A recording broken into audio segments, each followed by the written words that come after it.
On behalf of Cybervision Systems, I would like to welcome you to one of the most beneficial and powerfully effective personal achievement programs you will ever experience. The Neuropsychology of Self-Discipline, the Master Key to Success.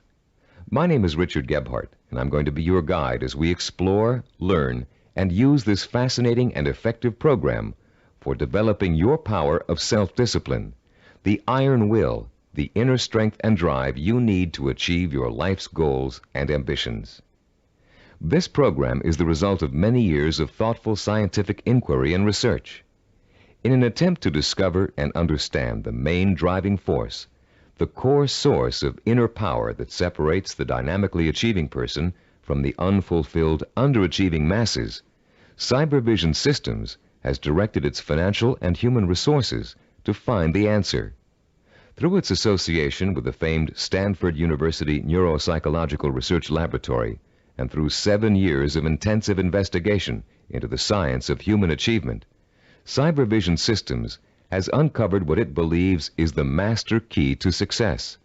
The master key which unlocks the raw potential that lies dormant within the heart and mind of man. Simply stated, we call this key self-discipline.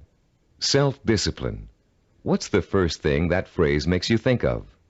Unfortunately, for most people, the term conjures up images of strictness, long stretches of boring or irritating work, of self-sacrifice and self-denial. Nothing could be further from the truth. Truly self-disciplined people are not bored, unhappy, or suffering from any kind of deprivation. In fact, they have learned to give themselves the true joy that comes from pursuing and achieving their most cherished goals and dreams. What, then, is self-discipline really all about? The simple answer may surprise you. Self-discipline is your ability to systematically and progressively work towards a goal until you have reached it. It includes acquiring knowledge and skills. It's your ability to become positively obsessed, single-minded, and efficient, to strive without giving up, to work consistently day after day, week after week, and year after year until your purpose is fulfilled. Self-discipline is the power to say, this is what I really want in life, and this is how I'm going to get it. And if I have to give up some other things, I will, because it's worth it in the long run. To be self-disciplined, you must learn to develop the kind of obsession that glows like a beacon in a storm. You must learn to watch that light and steer your course towards it, no matter what gets in your way or how long it takes. Like a sailor, you must learn to use the skills that will point you in the right direction, and you must keep on using all your knowledge, skill, and energy to stay on course until you have reached your destination. Self-discipline is the single ingredient that makes success possible for anyone who dreams of achieving great things. Without it, there would be no Olympic gold medal winners, no great artists, musicians, or writers, no brilliant inventors, Grand Prix winners, or multimillionaires. Every person who has made an enduring success of his or her life used self-discipline to get there. If self-discipline is so effective, why don't more people have it? Unfortunately, we live in a quick-fix society where old-fashioned effort isn't appreciated. Nearly everyone wants to be an overnight success. People spend their money as soon as they make it to get instant gratification through material things. And then the same people wonder why they're not getting anywhere. The truth is, without paying the price and without making an effort, most people will fail at what they set out to do. It takes years of hard work and discipline to master a skill or craft. Years of putting in 7-day work weeks to build a business from scratch into a multi-million-dollar operation. Years of schooling and internship to get a medical degree and start a doctor's practice. And years of tempering and seasoning to become a prima ballerina. We all greatly admire successful artists, business people, and doctors, among others. But how many of us are willing to put in the years of work it took for these people to get where they are? The late Ray Kroc, the founder and guiding genius behind McDonald's restaurants, told a wonderful story about the contrast between the self-disciplined achiever and the wishful thinker in a speech he gave to MBA candidates at Dartmouth College. He said, I'm reminded of a story about the great pianist who gave a concert, and at the end a lady rushed up to him and said, "I'd give anything in the world if I could play like that." And he said, "No, you wouldn't." She could have if she wanted to. Anybody could. I know, as a piano player, that piano playing is mechanical to a great extent. But it's the dedication, the disciplining to practice that makes the difference. And when you're talking about a concert pianist, he has been practicing for years. Years of practice, several hours a day, every single day. Practice, practice, practice, practice. Sacrifice and discipline. That's what it gets down to. And so he said, "No, you wouldn't," meaning that what she said she wanted to attain, she wouldn't pay the price to get. To discipline herself to do the studying and practicing required to be a concert pianist. How many times have you heard yourself saying, "I'd give anything to be a doctor, or a lawyer, or president of a company, or a singer, actress, or dancer, if only I had the talent or the education or the intelligence"? The truth is, with a minimum of talent and average intelligence, you could be any one of those things. With a steady, sustained effort that never falters, never crumbles, and never gets lost in unimportant details, you can be anything you want. Many people believe that talent alone is the key to success. Talent might play its part, but it's not the difference. In every field of endeavor, millions of talented men and women with special talents are wasting away, contributing little to their own success or the good of mankind. And every day we see others who are less gifted, but who have accomplished more. Many believe that education is the key to success. Though it is a valuable aid, it is not the difference. The educated derelict is a common sight, and so is the man or woman who has achieved phenomenal success without the advantage of a formal education. And many believe that intelligence is the key to success. Even though a person with a high degree of intelligence is fortunate and possesses the raw materials to be successful, the relationship between intelligence and accomplishment is something less than balanced. Every day we encounter highly intelligent people who barely get by, and their opposite number, men and women of average intelligence, but superior achievements. The one quality which sets one man apart from another, the one key which lifts one to every aspiration while others are caught up in the mire of mediocrity, is not talent, formal education, nor intellectual brilliance. It's self-discipline. With self-discipline, all things are possible. It's the closest thing you could have to a wish-granting fairy godmother. Without self-discipline, even the simplest goal can seem like the impossible dream. In America today, the greatest cause of failure is the lack of self-discipline. Lacking self-discipline, millions of American dreams turn to ashes. With lofty visions of success, many people don't know that it takes more than wishful thinking, shortcuts, gimmicks, and get-rich-quick schemes to achieve excellence. Somehow, most people have lost sight of the age-old truth that anything worthwhile achieving takes time, organized, persistent effort, and more time. As you look around you, you'll see the many obvious fruits of the undisciplined mind: poverty, unhappiness, and drugs, the social cancer of a quick-fix society. But it is the not-so-obvious, more subtle effects of the lack of self-discipline that we address here, the raw power and potential of talented and intelligent people that lies dormant, unchanneled, and wasted, untapped and unfocused because of the inability of these people to commit and mobilize themselves to a course of consistent action. The lack of self-discipline is the #1 killer of achievement in America. Successful people have one thing in common. They set their sights on a goal and work every hour of every day towards reaching it. They learned what they needed to do to reach that goal, and they found a way to do it. If it meant taking on an extra job, they took the job. If it meant going to school at night, they attended evening classes. If it meant working countless hours 7 days a week, they worked the hours. If it meant relocating themselves and their families, they moved. Success consists of self-discipline, and self-discipline consists of doing whatever you have to do for as long as you have to do it to get where you want to be. If you truly want to seek your fortune, You must develop the inner strength to relentlessly pursue your vision day after day, week after week, month after month, year after year, until it becomes a reality. And it will become a reality.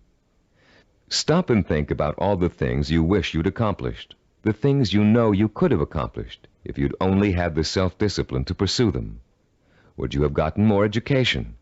Practiced and practiced at your favorite sport until you had a chance of becoming a pro? Learn to read and write music and play an instrument? Study engineering so you could design and sell the ideas you're always dreaming up? Actually, there are things you've accomplished through self-discipline way back in your childhood. Just think, how long did it take you to learn how to walk? For how many weeks and months did you struggle to stand upright? How many bruises did you get from falling down? And how many times did you pick yourself up and try again? You learned to walk because as a toddler, you became obsessed with learning to walk. You were determined to learn, no matter how hard it was at first or how long it was going to take. Every step you took was a small victory, and every time you fell down, it was just an excuse to start all over. Children are naturally self-disciplined because children believe that everything is possible. Children don't say, "I can't do it." Children say, "I want to do it." When you want something badly enough, and when you believe in it strongly enough, self-discipline will get it for you. Self-discipline is the most powerful tool you own for bridging the gap between wishful thinking and real fulfillment. Without it, you can only stare, as author Amy Gross says, like a window shopper at the good things of life, and shrug and move on. You can have those good things by developing the self-discipline to achieve them. What do you want that you're willing to pay the price for? What means so much to you that you'll spend weeks, months, or years pursuing it? Start thinking about your most cherished dream, because with the power of self-discipline, you're finally going to be able to achieve it, and this program will teach you how.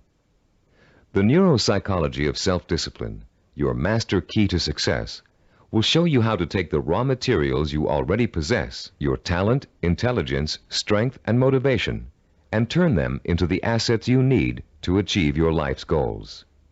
You'll learn how to gain the knowledge and skills that will set you on the path to success. And you'll learn to develop the kind of positive strength it takes to stay on that path until you have reached the very end. You may think it's impossible for you to develop the kind of self-discipline you see others using to achieve success. You may think you're too lazy, too scattered, too quick to give up. And that may be true of the way you're behaving now. But most people aren't self-disciplined because they never had a chance to experience the kind of joy and satisfaction that comes with mastering their own abilities and applying them to the one thing they really want in life. Once you get a taste of how intoxicating, of how free self-discipline feels, you'll be hooked on it for life. The neuropsychology of self-discipline is not the result of pop psychological and faddish theories, nor does it contain simplistic pablum-like success gimmicks found so often in many self-improvement programs. The neuropsychology of self-discipline program incorporates the breakthrough findings of one of the world's most respected brain researchers, Dr. Carl H. Pribram, director of the Stanford University Neuropsychological Research Laboratory, with the practical experience of Cybervision Systems' team of learning experts. Dr. Pribram is one of the most respected and renowned brain and behavioral researchers in the world. Trained as a neurosurgeon, Dr. Pribram has been conducting research into the brain and behavior for over 30 years. His pioneering work and discoveries have led to his being called the father of neuropsychology. Besides his responsibilities at Stanford, Dr. Pribram also serves as the Director of Advanced Research for Cybervision Systems. The neuropsychology of self-discipline incorporates two of Dr. Pribram's revolutionary discoveries. The first is his finding that our behavior is governed by images of achievement, and that without these images, we cannot mobilize and motivate ourselves to achieve our goals. The second is Dr. Pribram's discovery of how the human brain forms visual and sensory images and how these images affect our emotions, our power to commit ourselves to a course of action and see it through to the end with excellence through perseverance and persistence. Dr. Prebram's cutting-edge work lets us understand, for the first time, the relationship between thinking, sensing, motivation, and behavior. And by collaborating with Dr. Prebram, Cybervision Systems has been able to develop a powerful technology that enables you to harness your own mental processes and motivate yourself to develop the kind of iron will that will carry you through thick and thin to achieve your goals, achieve them well and completely, and enjoy the journey every inch of the way. You don't have to be a scientist to understand, apply, and benefit from these principles. All of the complex research, development, and testing has already been done for you. We've turned Dr. Prebram's research results into a simple but powerful technology anyone can use to learn the beauty and joy of true self-discipline. Your Neuropsychology of Self-Discipline program centers around 3 points of organization. First, in Session 2, you'll be introduced to a description of 10 characteristics of goal-achieving, highly disciplined people. Countless hours of research and interviewing went into gathering this information, all to discover the tools these people used to develop and exercise their powers of self-discipline. These characteristics will become a model or benchmark that you will strive to incorporate into your life. By keeping these characteristics close in mind, you'll have an achievable ideal against which you can measure your own behavior and habits as you strive to acquire and make permanent the skill of self-discipline. The second crucial section of this program is what we call the Knowledge and Information section. In Session 3, you'll be systematically guided through the easy-to-understand and learn principles of Cybervision's power of self-discipline. You'll learn once and for all that the power of self-discipline is the master key to your success. Not only will you learn why, but you'll thoroughly understand, in depth, the power principles of self-discipline. The third, and to you the most important section of the program, is what we call Action and Implementation. In Sessions 4 through 10, you'll begin the actual process of becoming self-disciplined, of developing the core skills that will enable you to achieve anything and everything you desire. You'll start by learning how to determine exactly what it is you want to achieve in your life. You'll then learn how to select role models who have already achieved what you desire to achieve, and learn patterns of success from them. You'll discover how to transform those desires into emotion-provoking imaginary blueprints, sensory images rich in sight, sound, touch, taste, and smell, images that excite and stimulate your emotions. You'll learn how to overcome the poisonous doubt that gnaws deep within you as you dwell and reflect upon your chances for success. You'll learn how to determine the knowledge and skills you need to achieve your desire, and how to plan your time so that you can progressively achieve your goal over a sustained period of time. And you'll discover the principles of persistence, how to break through the barriers of time, how to keep going no matter how difficult, painful, or tiring it may be, until your dream is realized. Once you have mastered the principles of self-discipline, you'll discover that nothing, literally nothing, is impossible for you. You will feel like a lean, hungry lion who has just been set free from temporary captivity, proud, aggressive, and equipped with the instincts and tools of survival. Included with this program is a personal study guide. It was designed to assist you in mastering the materials and applying the techniques contained in the audio cassettes. Use it well, for it will help you every step of the way in developing the power of self-discipline. Before you go any further with the audio cassettes, please read the introduction in the study guide. Complete the written exercises for this session, Session 1. Then prepare yourself to listen to Session 2 by first reviewing the background information on Session 2 in the study guide.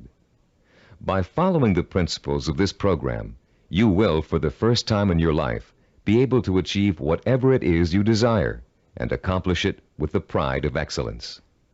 Talking about success is one thing. Anybody can do that. Achieving it day by day, month by month, and year by year is another. That's what you're going to learn in this program. How to do it. Behind every great achiever, there's another achiever. It may be someone close to home, a parent, teacher, or friend. It may be someone who's currently famous. Or it may be a historical or mythological figure. There are probably many young cadets at West Point and Annapolis today who secretly dream of someday repeating the astonishing feats of General George S. Patton, the legendary World War II hero. Yet Patton himself attributed his success on the battlefield to great military leaders of the past. From early childhood, one of his favorites was Alexander the Great, the young Greek ruler who nearly conquered the world over 2,000 years ago. Fascinated by Alexander's repeatedly successful conquests and his dashing personal style, Patton read everything he could about the ancient warrior. Soon he came to know Alexander intimately, his personality, his leadership style, his way of thinking and solving problems, his military strategies. And finally, Patton got to the point where he could think like Alexander the Great, act like Alexander the Great, and get results like Alexander the Great. When he planned his battle strategies, Patton used tactics that followed along the lines of Alexander's greatest military achievements, and they worked. Patton was so successful in battle after battle that the Germans considered him to be the Allies' greatest weapon. Patton had Alexander the Great and his own disciplined personality to thank for his success. But Alexander himself had someone else to thank for his own brilliant military maneuvers. Alexander drew his inspiration from the mythical Greek god Hercules. After studying everything that had been written and that was known about the mythical god of courage and strength, Alexander began to pattern his thinking, personal style, and actions after him. There are countless other examples of the great learning from the great. Baseball champion Babe Ruth was once asked how he developed the hitting style that made people call him the king of the home run hitters. Ruth replied that he had simply studied and copied the greatest hitter of his time, a player called Shoeless Joe Jackson. Most, if not all, great achievers draw their inspiration, their style, and their strategies from role models. How much we eventually achieve in life may well boil down to one simple ingredient: the quality of the models we choose to emulate. All human behavior begins with models.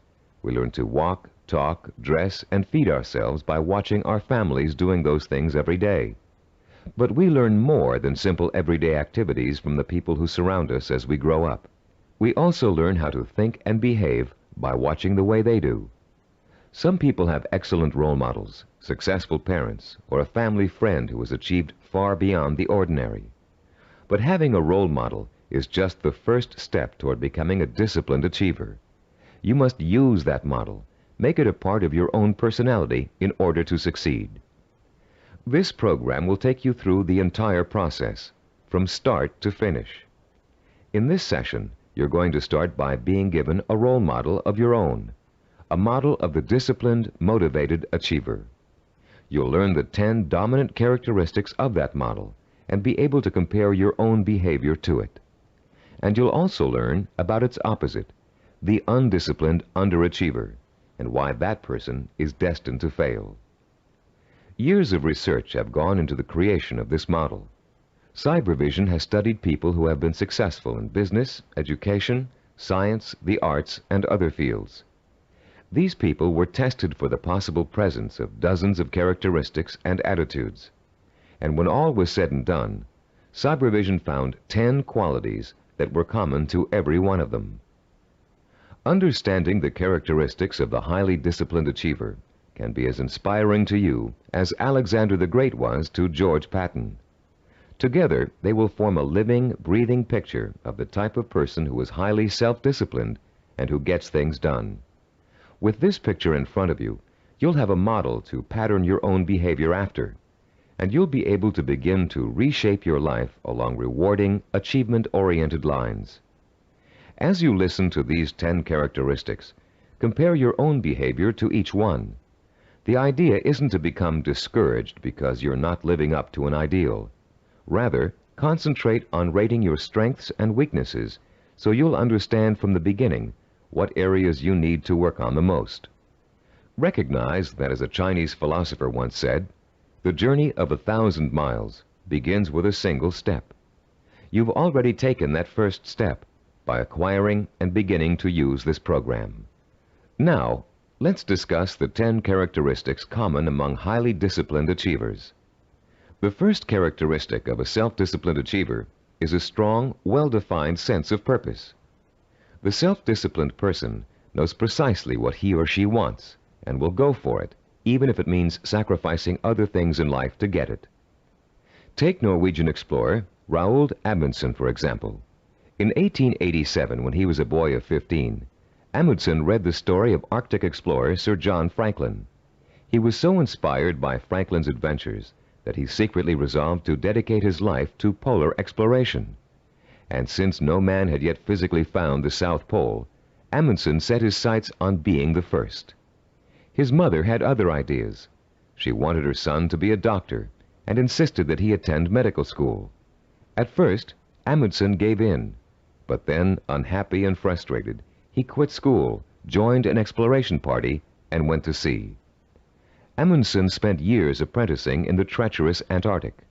It was hard physical work, and there was a lot to learn.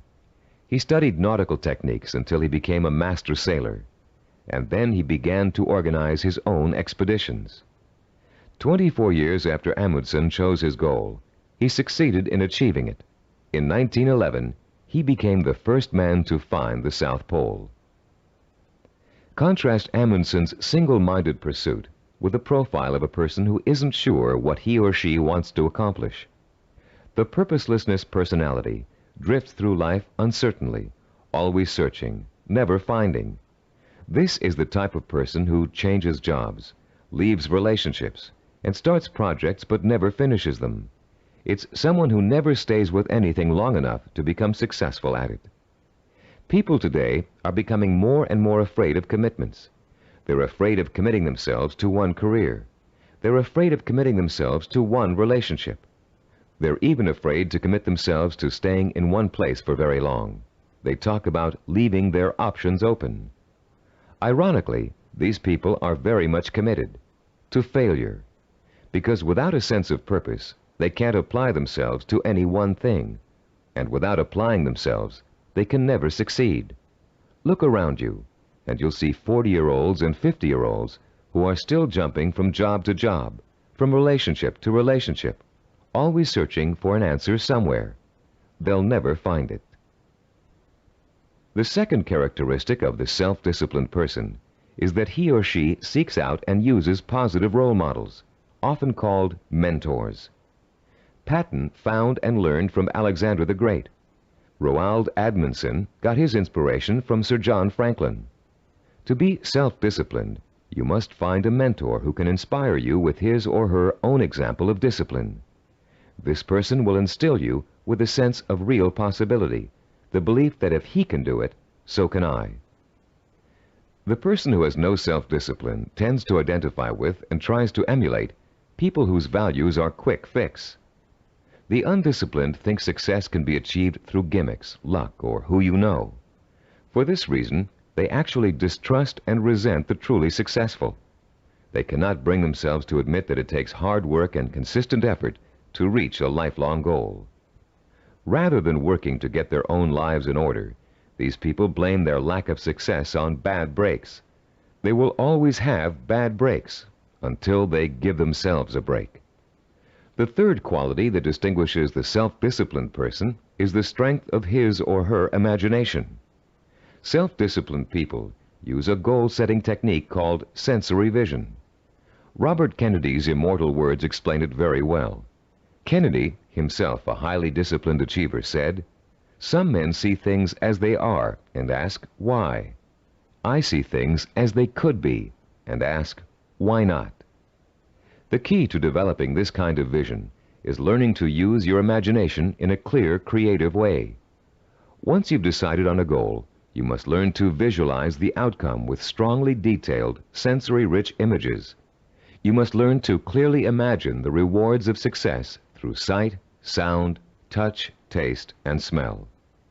The French have an expression, déjà vu, which means already seen. The self-disciplined, when they reach their goal, have this sense of déjà vu, because they have already been there thousands of times in their imaginations. You can be sure General Patton knew what victory felt like long before he fought his first battle. And for Roald Amundsen, reaching the South Pole must have felt like a homecoming. The great film director Alfred Hitchcock said that the actual process of directing a film was almost anticlimactic for him. By the time production started on each of his films, he had already visualized every single frame and every single camera angle so clearly in his own imagination that making the movie consisted of just going through the motions. Hitchcock began each project with a template of what he wanted clearly and firmly set in mind. Those who lack self-discipline also lack vision.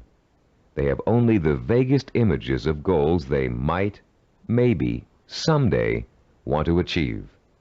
These people are quite capable of creating sensory-rich visions, but unfortunately, they tend to apply those visions to scenarios of failure rather than success. The fourth quality exhibited by the self-disciplined individual is what we call a positive sensory orientation. Achievers dwell on their own past accomplishments as proof of their ability to succeed. They won't admit to failure. In fact, it can truly be said that they don't know the meaning of the word failure. If things don't first turn out as planned, they just chalk it up to experience and keep on working toward their goal. Self-disciplined people are so eager to learn that they feel every bit of life experience just brings them closer to achieving success. They're not afraid to try new approaches if old ones don't work anymore. They never lose sight of their goal, but they're open to more than one way of achieving it. And this kind of positive attitude ensures that they will. Those who lack self-discipline waste precious time and energy dwelling upon past failures. Through a vicious cycle of negative reinforcement, they use those perceived failures as an excuse not to try again in the future. They develop a fear of failure, a fear of making the effort, and failure generates failure. If you're convinced you can't do something, you won't be able to do it. The characteristics we've discussed so far all add up to a quality called self-assurance. The self-disciplined have a strong gut-level belief in themselves and their ability to succeed that is truly unshakable. Deep down in their hearts, they know they can do it, and no one can convince them otherwise. When Christopher Columbus set out to find a new route to the West Indies, Europeans thought he was crazy.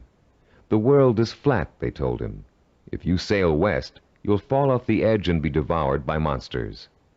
But Columbus believed the world was round, and he stubbornly applied to every monarch in Europe until he found one who would finance his voyage to what turned out to be the New World. The disciplined achiever is fueled by self-confidence, but the undisciplined are hampered by self-doubt. This foreboding of failure haunts them in everything they attempt to do, and effectively slams the door shut on any possibility they might have of succeeding. The sixth characteristic that self-disciplined people share is their ability to plan and organize. The self-disciplined achiever knows how to take his or her goal and break it down into pieces that can be worked on one at a time. Priorities are set, and the important tasks are tackled at the beginning. This practical, methodical approach is the only way to achieve success, no matter what your endeavor. When Henry Ford designed the Model A, he had a goal in mind. He wanted every American to be able to afford to own a car, his car. But in those days, cars were hand-built, and the time and effort involved in making one resulted in a very expensive price tag. Ford knew he had to find a faster, cheaper way to build cars. So he patiently worked and planned out a radical new idea, the assembly line. Each person on the line would perform just one task, enabling them to perform it quickly, and an entire machine could be assembled in record time. People laughed and said it wouldn't work, but Ford had spent years planning it out in every detail, and it did work. The assembly line became such a success that other industries began to use it as well. One man's careful and patient planning launched a new industrial era. Contrast Henry Ford with the typical man on the street. His attention is scattered, and he's disorganized. He either has no idea what he's going to do next, or he has so many irons in the fire that he can't keep track of them all. Maybe he's trying to start a business, but he's busy hiring employees when he still doesn't have any clients or office space. Maybe he's decided to switch careers, but he's already planning how to spend all the money he's going to make, even though he's going to need 4 more years of schooling before he can begin to practice his new career. This type of person is wasting time and energy.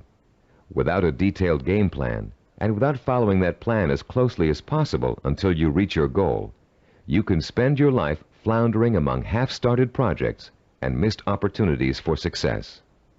Many people think all you need to be successful is a great idea, but without planning, organization, and hard work, the most brilliant ideas aren't worth a dime. Which brings us to the 7th characteristic common to self-disciplined achievers: their ability to acquire the essential knowledge and skills they need to put their game plan to work. Achievers recognize how important it is to learn, and they're willing to make the necessary sacrifices to complete their own personal education. Sometimes this means going back to school. Sometimes it means spending weeks or months gathering information on a particular subject and talking to the kinds of people who can help. Sometimes it means taking a new type of job just to acquire certain skills. What it always means is a commitment to learning what must be learned in order to make a goal achievable. If you want to become a doctor, you must first study pre-med, then go to medical school, and then complete your internship before you can set up a practice. Anyone who thinks he can become a physician without doing all of those things is just dreaming. If you want to run your own business, there are ways of approaching your business education. You can go to graduate school and get an MBA. You can work for someone else in the type of business you want to start and get hands-on experience before going off on your own. You can find a partner who knows how to run a business and take on less responsibility in the beginning, watching what your partner does and learning the essentials. Those without self-discipline are always looking for shortcuts. They take weekend courses and think they're highly qualified for a new profession. They listen to one person's advice and think they've heard it all. They try to start a business without business plans. Going through a real learning process is too much trouble. Why is it so much trouble? Because the undisciplined person lacks patience, the 8th quality on our list of self-disciplined characteristics. The kinds of patience Christopher Columbus and Henry Ford exhibited. The kind of patience engineer Washington Augustus Roebling demonstrated in finishing the building of the famous Brooklyn Bridge. Roebling's father, John Augustus, was the brilliant engineer who designed the Brooklyn Bridge and began overseeing the building of it in 1869. It was going to be the first steel suspension bridge in the world, a feat of engineering for its time. But the project had hardly begun when the elder Roebling suffered a fatal accident, and someone had to carry on. That someone turned out to be his son. Washington Augustus Roebling took over where his father left off, but just 3 years later he contracted Caisson's disease from spending so much time underground. The illness left him almost completely paralyzed, in great pain, and confined to a wheelchair for life. Some people would have given up the project under those conditions, but Washington Augustus didn't. Instead, he moved to an apartment in Brooklyn Heights that overlooked the bridge, and he sat all day at the window, watching the work as it progressed and supervising it from his living room. Messengers ran back and forth, conveying his instructions to the workers on the bridge. Washington Augustus worked this way for 11 years, until the bridge was opened in 1883. Obviously, the younger Roebling's patience paid off, mostly because he, like other self-disciplined achievers, was not intimidated by time. Roebling would have sat at that window without complaint for 20, 30 years or more in order to finish his project. It meant that much to him. Later in this program, we'll explore further the special relationship between the highly self-disciplined and time. For now, we'd like to point out that time becomes immaterial to those immersed in pursuing a goal. Hours pass as if they were minutes, weeks as if they were days, years as if they were months. The self-disciplined do not worry about time. They also see time as a tool. Accomplishment takes time. and people who wish to achieve have all the time in the world. Because every moment they're working towards their goal, they know they are coming 1 minute closer to reaching it. And for the self-disciplined, getting there is at least half the fun. The undisciplined view time as an enemy, something to beat. You'll hear them say, "I want it all now. I can't wait." Unfortunately, these people don't realize that time is going to pass anyway, and if they're not working toward their goal, they're only wasting the time they feel is so precious. The self-disciplined are persistent. This is the 9th quality that contributes to their success. They have what it takes to stick to their vision through thick and thin, day in and day out. They don't give up in spite of rejection, hardship, setbacks, or other people's opinions. They are relentless in their pursuit of their own dreams and goals. The self-disciplined are actually very stubborn. They succeed against all odds. When they get discouraged, they draw new inspiration and motivation from their sensory-rich visions of success. And that's enough to fuel their emotional drive to keep on making the effort.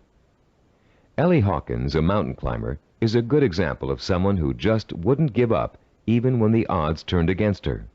She set out to climb a particularly difficult face of Yosemite's treacherous El Capitan. Ellie undertook this climb to prove that dyslexia, a learning disorder from which she suffers, can be beaten. In the middle of the climb, Ellie slipped and suffered a rope burn on her left hand that was so bad she almost lost complete use of the hand. She could have stopped there, but she didn't. What started out to be a 6-day climb turned into a torturous 8-day ordeal as Ellie worked with one hand, holding her wounded arm above her head to lessen the pain. Ellie reached the top and immediately announced plans to tackle another very difficult climb. No one doubts that she'll do it, because she has the hallmark of a disciplined achiever. The undisciplined are easy quitters. They give up when the going gets rough. They're more interested in having a good time than in working. Even worse, they find it impossible to have a good time when they are working. This brings us to the 10th and last characteristic of the self-disciplined achiever, the ability to experience pleasure while working to achieve his or her vision. These people are excited by their goals and become easily engrossed in the work it takes to get there. They're interested in learning, they enjoy acquiring new skills, and they have a good time while they're pursuing their ambitions. To the highly disciplined, there's no such thing as work. Their work becomes their life and their main source of pleasure. When they become successful, you often hear them say, "I can't believe I'm getting rich doing this. It's so much fun." And most of them would keep doing what they're doing, even if they weren't making money at it. To the undisciplined, work is the stressful, painful, boring part of life that must be tolerated between periods of pleasure. These are the people who live for the weekend, who are willing to work only because it gives them the disposable income they can spend on fun.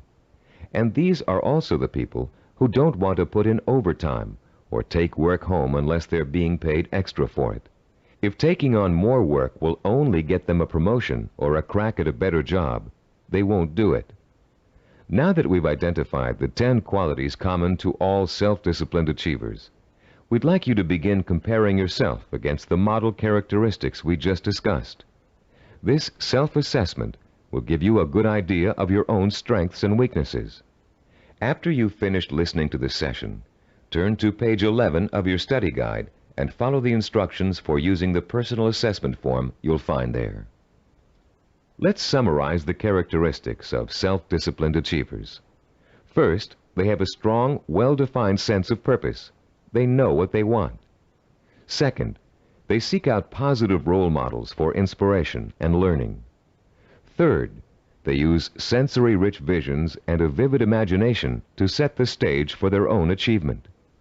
Fourth, they have a positive sensory orientation. They expect to succeed rather than fail. Fifth, they have a deep-rooted belief in their ability to achieve. They are immeasurably self-assured. Sixth, they have the ability to plan and organize. They can break down what they want to achieve into manageable steps and set priorities that let them accomplish the most important things first. Seventh, They know how and when to acquire essential knowledge and skills. They're not intimidated by the thought of having to learn something new. Eighth, they have patience. The passing of time doesn't bother them. They'll keep working toward their goal for as long as it takes. Ninth, they persevere.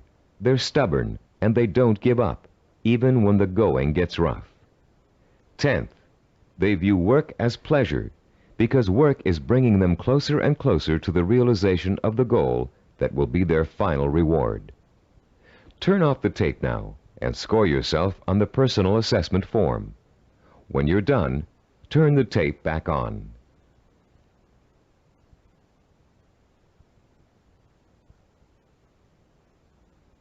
Welcome back.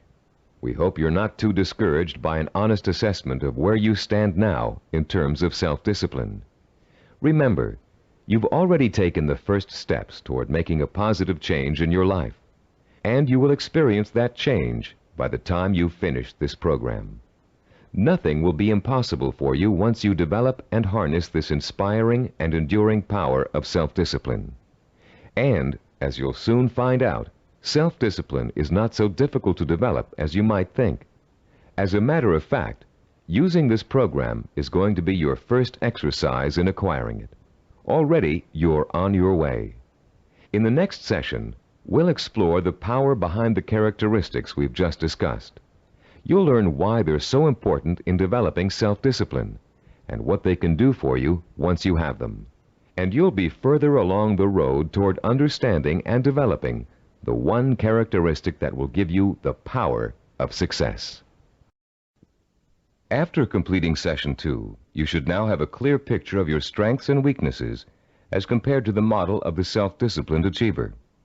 Perhaps for the first time in your life, you're able to objectively see which of your attitudes and behaviors have been acting as barriers to developing the kind of self-discipline that will enable you to achieve your dreams and ambitions.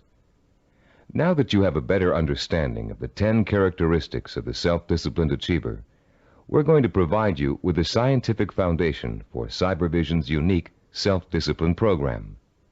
In this session, you'll learn how recent scientific discoveries have made it possible for you to acquire, harness, and focus the power of self-discipline, the power to achieve whatever your mind and heart are set on achieving. That power is what sets achievers apart from the mass of ordinary people, people described by American philosopher and writer Henry David Thoreau as leading lives of quiet desperation. That power is what drove great achievers like Dr. Jonas Salk, Ludwig von Beethoven, Albert Einstein, and Mahatma Gandhi. But what does that power consist of? What is the force that motivates high achievers to sustain a long-term effort that might take 10 years, 20 years, or a lifetime to achieve? More importantly, if we can define and isolate such a force, how can you or I tap into it?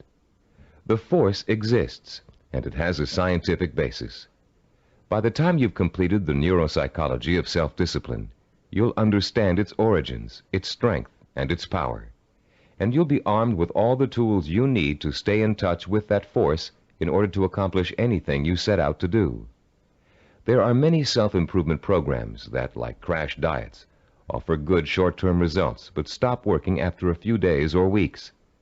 These programs tend to rely on one of 3 kinds of motivation. The first is evangelical. A powerful orator, we'll call him Speaker X, comes to town with promises to increase motivation and production after a single seminar or series of seminars. Perhaps your boss encourages you and your coworkers to go. Perhaps he even purchases a block of tickets.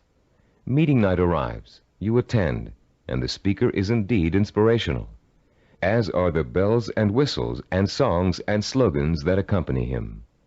It is a fever-pitched, emotionally charged experience that Speaker X has to offer.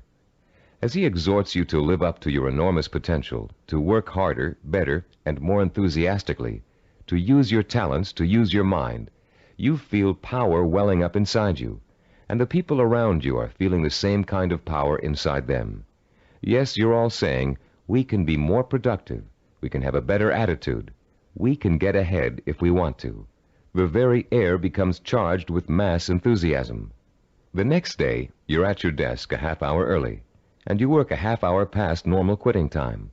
The same thing happens the day after. You start planning new ways to accomplish your work more effectively. You're feeling happier about the work you're doing.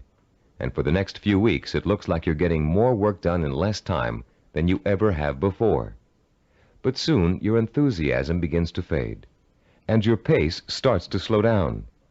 Even if you have the audio tapes of the speech, it's hard to recapture and sustain the original emotion you felt in the presence of an inspired speaker. And of course, you no longer have the kind of group excitement and energy you experienced the first time around. You're getting tired and bored. Your boss sees productivity fall after an artificial peak, and sure enough, when the next motivational speaker comes through town, we'll call him Speaker Y, there's the boss with another block of tickets in hand. This evangelical form of motivation may get short-term results, but it creates an unhealthy dependence on external hype. It's like a drug addiction. You need more and more of an artificial stimulant to reach the same level of false well-being. When you get your shot of motivation, you become enthusiastic and energetic. When the shot wears off, you get sluggish and lethargic. The same problem exists with the second major motivational tool that most self-improvement programs rely on: external rewards, like money, prizes, bonuses for reaching quotas. These are essentially pats on the head from the boss, often desirable pats, but still pats on the head, signals that you've pleased someone else. This method works very well on children. Unfortunately, it tends to create a childlike dependence on outside rewards, even in adults.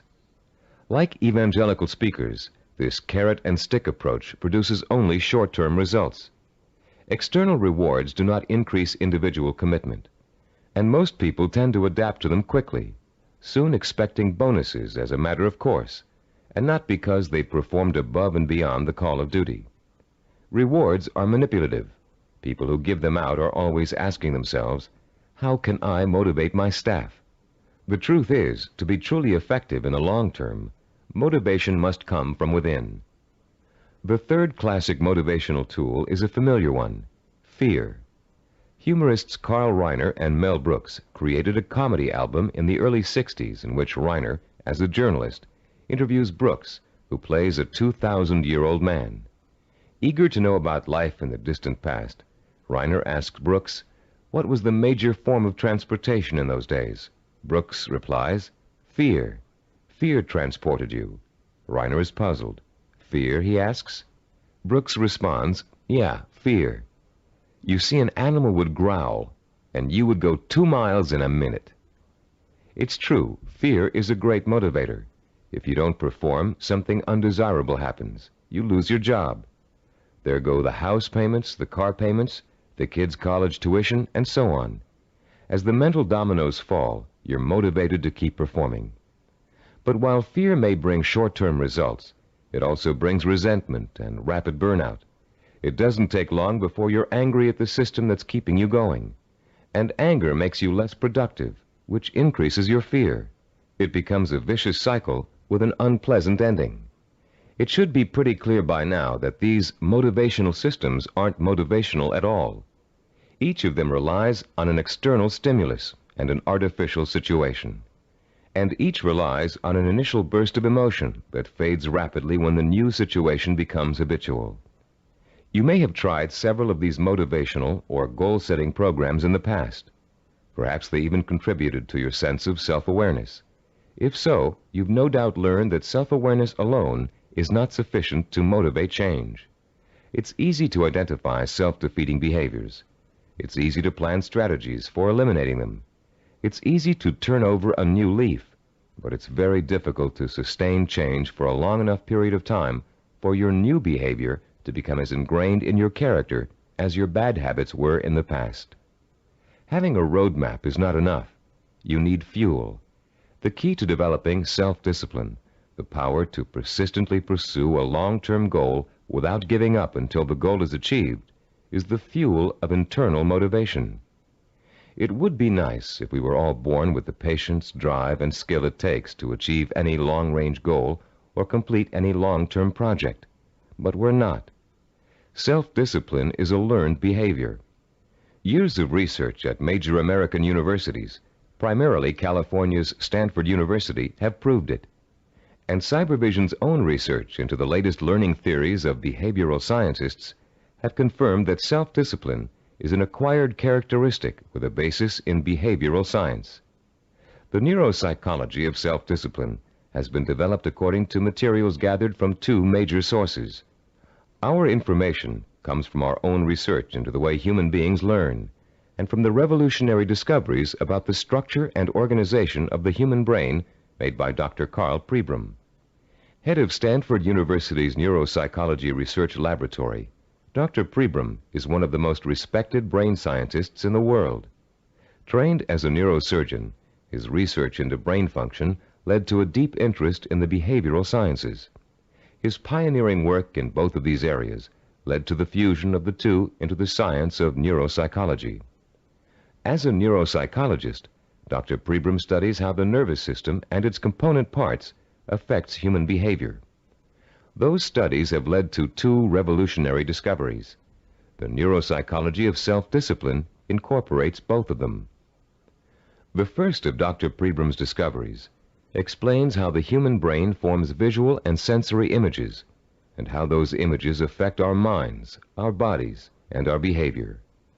The second discovery is that our behavior is governed by images of achievement, neuronal blueprints of the skills and actions that determine our success or failure in the achievement of our goals.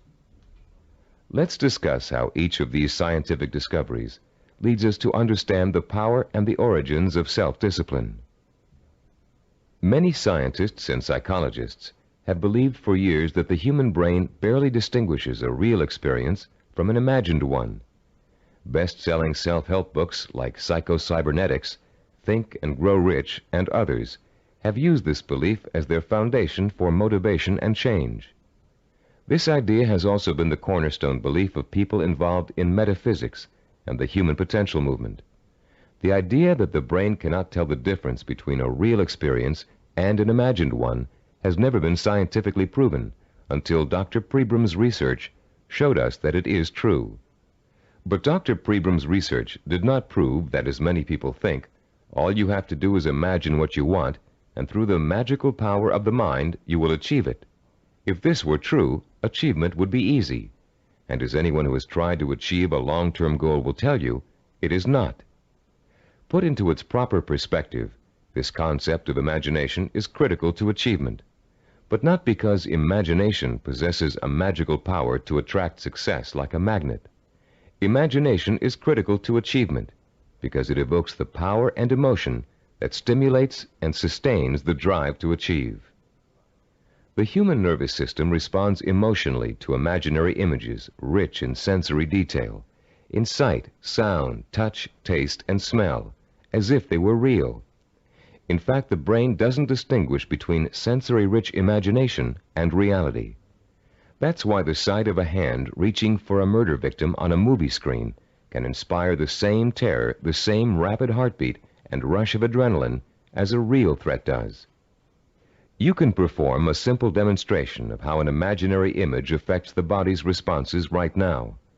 Close your eyes and imagine for a moment that you're holding a firm, ripe lemon in your hand. Now bring the lemon up to your mouth and slowly bite into it. As your teeth break through the peel, penetrate the skin, and sink into the flesh of the fruit, imagine the juice exploding into your mouth. What did you experience during this exercise? Did you develop a feeling of bitterness and distaste? Did you pucker up in response? Did you begin to salivate, as you would if you really took a bite out of a lemon? The feeling of bitterness is an emotional response, provoked by the imaginary sensation of the lemon juice being absorbed by the mucous membranes in your mouth. The buildup of saliva was a physiological response. Saliva neutralizes the acid level in lemon juice. You can create a similar response by imagining yourself biting into an onion. Rather than experiencing a sense of sourness and a watering of the mouth, your eyes will begin to burn and tear. This power of imagination to create physiological and psychological responses is crucial to the survival of the human species. The images of love and eroticism stimulate sexual response for reproduction. The image of fear stimulates the fight or flight response for survival. But our brain's ability to respond to images is a two-edged sword. The person who is dominated and controlled by emotional impressions becomes a victim of his own sensory images. These people act impulsively in response to their feelings. They have little control over their environment. They are easy prey for fear, superstition, and con artists. They are usually unhappy. On the other hand, the person who understands the power of imagery and who can deliberately harness a flood of sensory images to reinforce an intellectually formulated plan has a lifetime source of energy to apply toward positive action. This person uses emotion as fuel. Only when the imagination is harnessed and focused on the benefits and rewards of a specific goal can we light the fires of self-motivation and develop the kind of self-discipline that will help us achieve that goal. Dr. Pribram made a second significant discovery in his research into the brain and human behavior. He found that all of our actions are governed and driven by what he calls an image of achievement. That image of achievement is actually a mental blueprint for reaching a goal. It is made up of images rich in sight, sound, touch, taste, and smell. And in the mind of a highly self-disciplined achiever, it serves as the source of emotional fuel that drives him to work long and hard to reach his goal. Wimbledon tennis champion Stan Smith reported that once he realized that he could compete with some of the world's best tennis players, he established a vision of himself becoming the #1 tennis player in the world. He imagined winning the Wimbledon title years before he actually achieved it. He saw himself receiving the trophy, dancing at the winner's ball. He felt the worldwide acclaim that would accompany his success. He used that vision as an emotional well from which to draw the necessary strength, persistence, and perseverance to spend thousands of hours in practice and competition, developing the skills and experience that would eventually see him to the realization of his dream. Have you ever heard someone say, "I wanted it so bad I could taste it"? That's the kind of stimulus that motivates the self-disciplined achiever. Not only can the achiever taste victory, he can see, smell, hear, and feel it too. After years of research, we now know that such deep sensory-rich images are the actual language of the brain. Although it is actually far more complex, the brain can be compared to a computer. Computers, also referred to as hardware, can do nothing by themselves. They are simply the vehicles for programs called software that tell the computers what to do. Think of the brain as hardware and the imagination, images of achievement, as software. Images of achievement tell your brain what to think, which in turn tells you how to act. The right images can set in motion a chain of events that will lead you towards any kind of achievement you can imagine.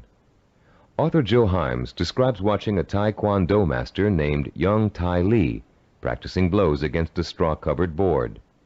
Lee pounded his fist again and again against the board, oblivious to the fact that his knuckles were bleeding.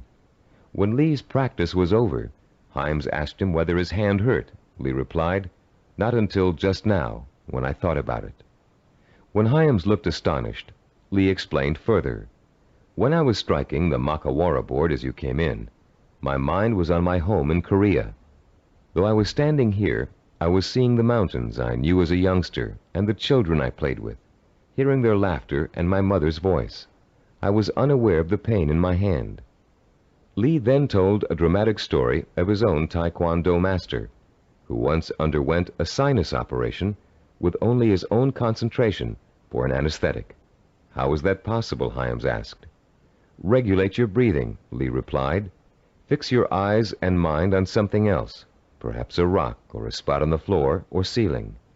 Concentrate on that object, savor it, taste it, give it color, and smell the dimension. Let it absorb all your thoughts and concentration, and the pain will diminish." If we replace the word object in Lee's description with the word goal, we have the perfect description of a sensory blueprint. Concentrate on that goal, Savor it, taste it, give it color, and smell the dimension. Let it absorb your thoughts and concentration. This ability to use sensory images to marshal one's powerful sensory impulses toward a goal is the essence of self-discipline. We are all born with imagination. Self-disciplined achievers have learned to use it to achieve even the most seemingly impossible goals. The self-disciplined achiever begins the journey to success with imagination. He asks himself, if I can have whatever I can imagine, what do I want? What is my purpose? When he has defined that purpose, he uses his imagination to create a vision of achievement, a sensory-rich image that will evoke an emotional response so strong that he is driven to action to bring his vision to life. And when he has achieved that goal, he uses his vision to create new goals, for the self-disciplined achiever never stops. He has learned such a powerful method for becoming successful that the pleasure of succeeding has for him become life itself. The self-disciplined achiever also uses imagination to change his goal whenever necessary. As images evoke emotion, and emotion propels him to act, he gets closer and closer to his goal. And the closer he gets, the more his reality changes. When it changes in such a way as to make his original goal either impossible or undesirable, he changes that goal to fit his new reality. The self-disciplined achiever creates a feedback system that ensures that he will never give up and he will ultimately achieve what he wants. This is where most people fall down. They're working towards a goal and suddenly circumstances interfere with that goal. They get sidetracked. Then when they try to get back on course, it doesn't work. Because their original goal does not fit their new reality, they think they have failed and they give up. In the same circumstances, the self-disciplined achiever uses his or her goal visualization as a reality check. If reality suddenly dictates that the original goal won't work, the goal must be altered to fit reality. The achiever has not failed. He or she has set a new course that will lead to success. Take someone who sets out to become an obstetrician. After 4 years of pre-med and 2 years of medical school, our self-disciplined achiever suddenly realizes that she's far more interested in becoming a neurologist. Should she drop out of medical school? Of course not. She'll simply switch her visual blueprint to another field of medicine and change her plans for where she'd like to intern after medical school. She doesn't think of herself as a failed obstetrician. She thinks of herself as a successful neurologist. Or take the businessman who wants to open up a retail store in his neighborhood. During the knowledge-gathering process of talking to other business owners, discussing loans and insurance with bank officers, and looking into buying franchises, he discovers that a retail operation won't really fit his particular talents or expectations. Instead, he realizes he's a perfect candidate for starting a direct marketing company. So he changes his vision and his direction to fit his new goal. For these people, the fire still burns, but the trial and error process of working towards their goal has led them in directions they wouldn't originally have thought to go in, and they will be successful because they're flexible enough to grow and change as their goals grow and change. The relationship between vision, self-motivation, and achievement can be condensed into an easy-to-understand 7-step formula for developing self-discipline. As we explain that formula, you can refer to your study guide and follow along as we talk about the 7 keys to self-discipline outlined in diagram 3.1. The first step in developing the power of self-discipline is to create a purpose. You must define a cause to which you can wholeheartedly commit your time, resources, and energy. This cause points you in a direction. It gives you a reason for making the effort. It lights a small spark inside you that will soon begin to burn with emotion and drive. The second step is to find role models who have already achieved what you want to achieve. Study their life patterns, their methods and techniques for reaching their goals. Let their example inspire you, and realize that they are normal people just like you, but they are self-disciplined people. With the power of self-discipline, you can achieve as much as they have. With a firm purpose in mind and an exciting sense of possibility sparked by your role models, you'll find yourself developing a strong-willed emotional belief in your ability to succeed. The first small spark of hope is turning into a glowing ember of possibility. In the third step, you'll translate your feeling of possibility into a sensory-rich vision of success. At this point, with a vision rich in touch, taste, sight, smell, and sound in front of you, you'll make the leap from the possible, "I think I can do it," to the heartfelt, "I know I can do it." Your vision and your belief will fan the embers of conviction until they burst into a flame of emotion that incites you to action. This all-encompassing flame of emotion is the fourth step of the formula. It is what gives you the energy, the creative power, and the desire to single-mindedly see your vision through to its successful completion. Motion is the root word for emotion. The original meaning of the word emotion is, in fact, a moving, a stirring, an agitation, which is precisely what happens when belief in your goal catches fire. The fifth step in our formula is planning, the first bit of action inspired by your emotion. Through effective planning, you can identify and map out the steps you need to take in order to make your vision a reality. You'll figure out exactly what you need to do to accomplish your goal and how long it will take. And turning your vision into a concrete goal will further fuel the fires of emotion and action. Once your vision has become a plan, you must acquire the knowledge and skills necessary to implement that plan. This is the sixth step in the formula for developing self-discipline. No matter how difficult the learning process might be, you continue to draw inspiration and fortitude from your vision. And each time you master a skill, your confidence in your ability to achieve increases. The seventh and last step in our formula is what we call persistence and perseverance. Persistence is staying with your vision, seeing it through to its completion, no matter how long it takes or how difficult it is. Perseverance is persisting in spite of setbacks, disappointments, and hardship. Once you begin acting to achieve your goal, your drive to sustain the forward motion, to persist and persevere, is constantly fueled by the strength of your initial vision. And as you get nearer and nearer to accomplishment, the vision becomes more and more real. As your vision fuels reality and reality fuels your vision, your drive to achieve begins working like a giant breeder reactor. You've put into motion a self-perpetuating spiral of vision, belief, emotion, motion, and reality. This formula for harnessing the essence of self-discipline will change your life. For the first time, science has given us the power to truly be able to change our own circumstances from the inside out, to understand what makes men and women overcome tremendous odds and obstacles to achieve greatness. For the first time, greatness is within the grasp of each of us. Through the understanding of the scientific principles that govern our thinking and behavior, we can, for the first time, program ourselves for success. In the next session, you'll begin to put the principles you've just learned into action. You'll learn a powerful sensory exercise which will let you determine your true goal. And once you've taken that vital first step, you can begin the exciting journey of action that will propel you towards the ultimate achievement of your heart's desire. At a recent workshop based on the neuropsychology of achievement, Cybervision President Stephen DeVore was asked an interesting question by a young corporate product manager. Mr. DeVore had been outlining the principles of goal setting when the product manager said, "You know, there's one problem I haven't yet solved.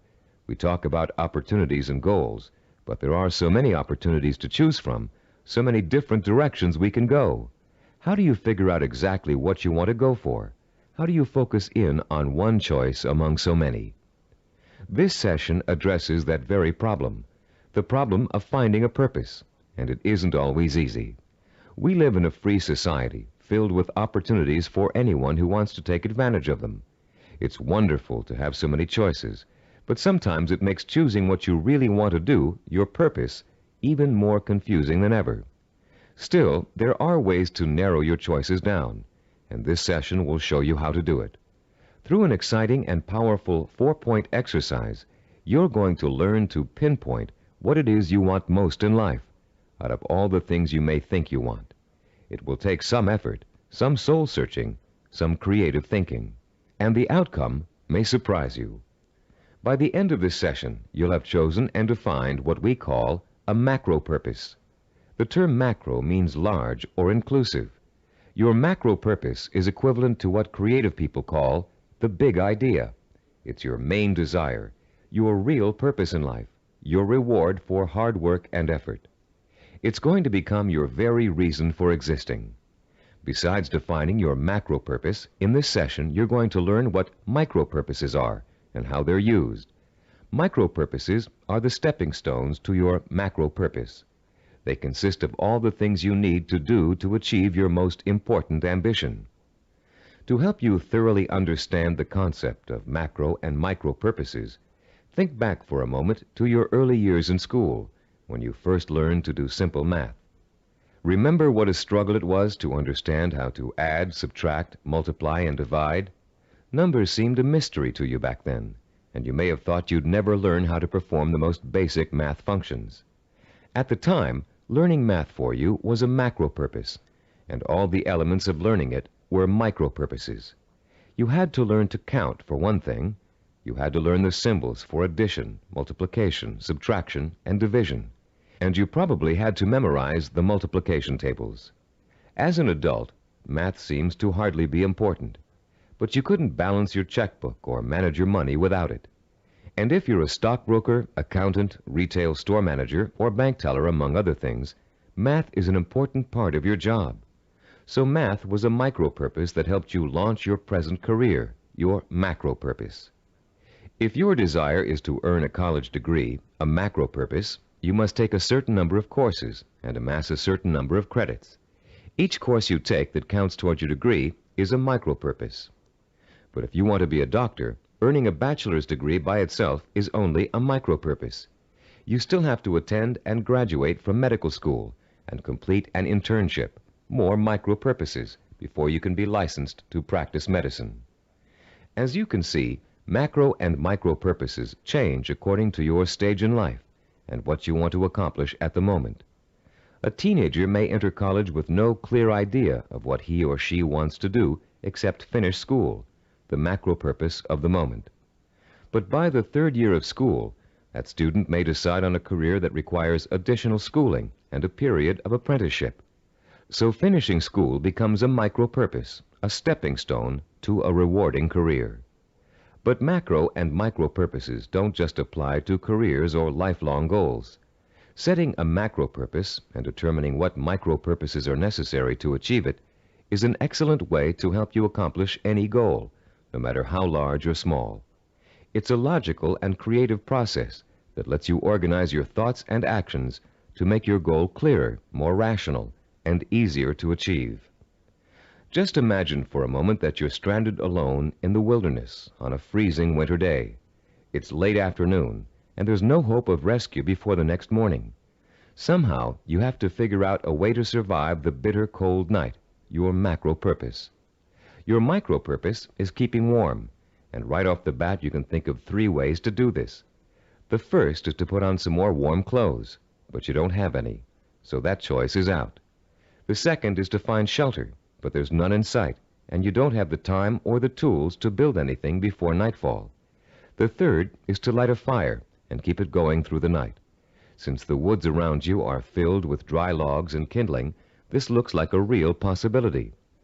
But you don't have any matches, and as for rubbing 2 sticks together to start a fire, it never worked when you were a child, and you doubt that it will work now. There has to be another way.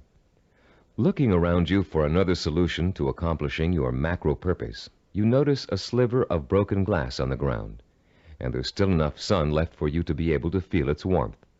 Picking up the glass, you hold it so the sun's rays can penetrate its surface and focus on a dry stick of wood underneath.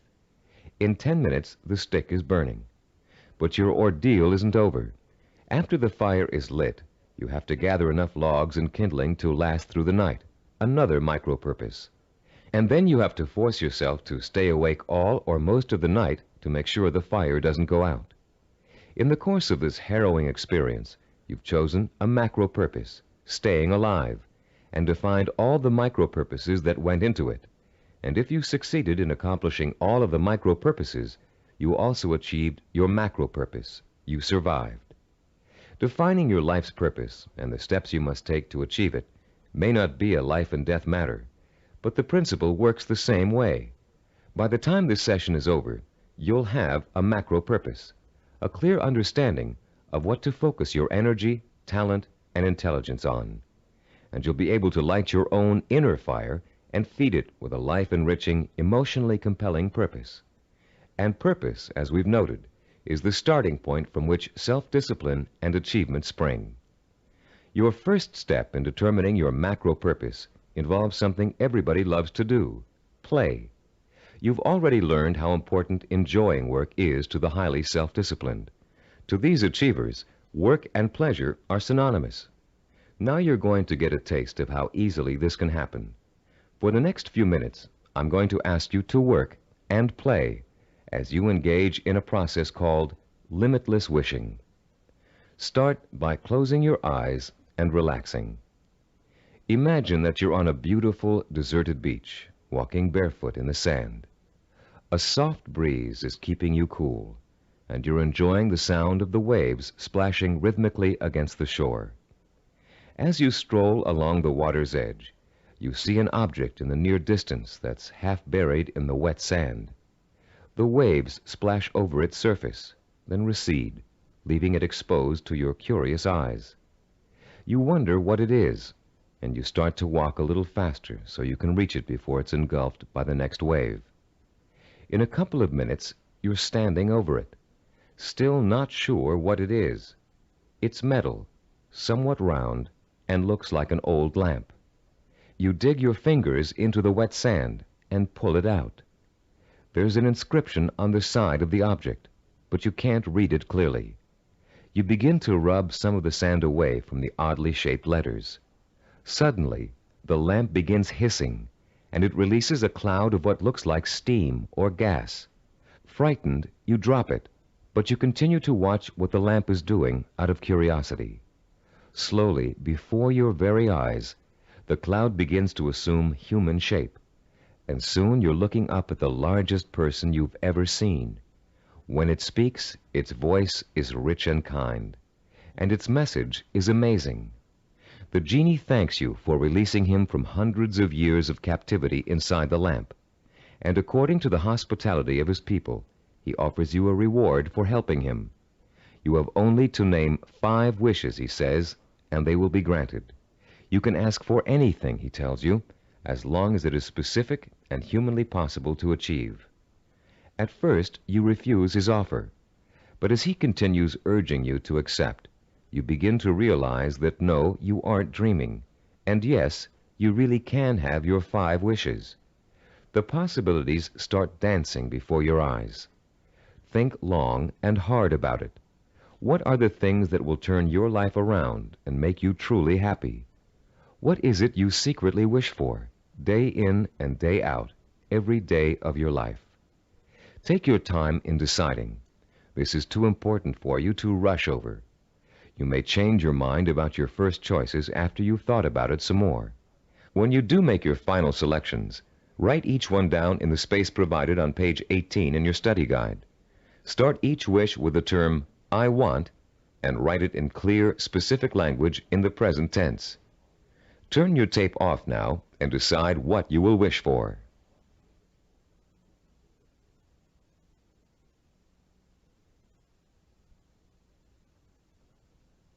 Welcome back. You now have in front of you a list of 5 wishes that your mind and heart told you are the most important things in life to you. Now, with a little imagination, you're going to create a scenario in which each of these wishes is fulfilled. This second step of our 4-part process is called wishful imagining. Close your eyes again and picture, in as much detail as possible, that your first wish has come true. If you wished for a great deal of money, imagine how your life has changed now that you've gotten it. Imagine the kind of house you're living in, the kind of car you're driving, the kind of clothes you're wearing, and what you're eating for breakfast and dinner. Maybe you've got a private plane or a swimming pool, a new career, new friends, or the same friends you have now, but with a new attitude toward you. Try to imagine that you're having dinner or drinks with your best friend, and you're explaining to that friend how your new life feels. This is a friend you trust completely, so you can say anything, positive or negative. Really imagine you're there, in the restaurant or bar, being served food or drinks, with people talking around you and soft music in the background. Imagine what you look like. Are you younger, thinner, better dressed? Is your friend looking envious? Picture every single detail, down to the season, the location, the restaurant, the plates and glasses on the table. Repeat this process for every one of the 5 wishes you wrote down. And as you imagine each one coming true, pay attention to your emotional response. Are some wishes easier to imagine than others? Did 1 or 2 really make your pulse quicken with excitement? Are there any that felt particularly comfortable, as if you could just walk right into the scenario and feel at home? Which one seemed to draw you in like a magnet? There will be one wish that unmistakably evokes the greatest emotional response in you. That wish will be your final choice, and you'll be ready to proceed to the 3rd step in defining your purpose, the step we call creative biography. When truly accomplished people pass away, they've generally left behind a legacy of achievement in art, finance, politics, or the social sciences. Biographers and historians then catalog those achievements so others can read about them for inspiration. For example, here's the entry on a man named Thomas Arnold from the Britannica Junior Encyclopedia. The text of this biography also appears in your study guide on page 18. The biography reads as follows: Thomas Arnold, 1795 to 1842. Some people are loved without being respected, and others respected without being loved. Arnold of Rugby was loved by many, respected and admired by everyone who knew him. Born at Cowes, Isle of Wight, this great headmaster and scholar was educated at Winchester and at Oxford in England, where he distinguished himself in classics and history. He left Oxford in 1819, and after 9 years of study and writing was elected headmaster of Rugby School. His powerful personality set its mark on the school from the first, and made it great in a new sense. He was very religious, and he inspired his boys with new and more serious ideals of scholarship and life. He found time, too, during the 14 years of his headmastership, to publish sermons, an edition of the Greek historian Thucydides, and a history of Rome. In 1841, he was appointed professor of modern history at Oxford, but died the following year. He was buried in Rugby Chapel, and his son Matthew wrote a beautiful elegy about him on that occasion. Arnold was too forthright to be tactful in his dealings with boys or indeed with grown-ups, but he always won their respect, and often their love, by his high-minded attitude toward life and its responsibilities. This entry can only summarize the lifelong accomplishments of a beloved teacher and respected scholar. But listening to it, you can get a good idea of the purpose which must have guided Thomas Arnold. Here was a man who valued learning, scholarship, teaching, and personal integrity above all else. What do you value above all else? What would you like to be remembered for? Relax and close your eyes again. Now imagine that you hold in your hands an encyclopedia published in the year 2100. It's a heavy book with a solid feel to it. You can smell the leather binding and feel the crisp new paper as you open it. Find the section that begins with the first letter of your last name. Then turn the pages slowly as you search for the entry that gives you the details of your life.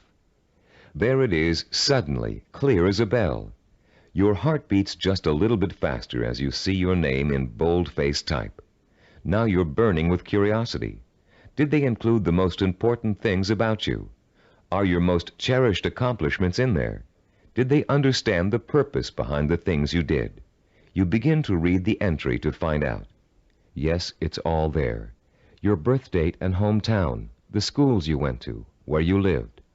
And then the words that describe your highest achievements, your contributions to society. Savor the words as you read them. Let them form a clear picture in your mind of the kind of person you were and what your purpose in life was. When you've finished reading your own biography, turn off the tape and write down what you just read in the space provided on page 19 of your study guide. Don't leave out a single detail. Make sure you paint a vivid picture of the self-disciplined achiever who worked so long and hard in pursuit of a single purpose that he or she ended up deserving an entry in such a distinguished publication. When you've finished writing your own biography, please turn the tape player back on.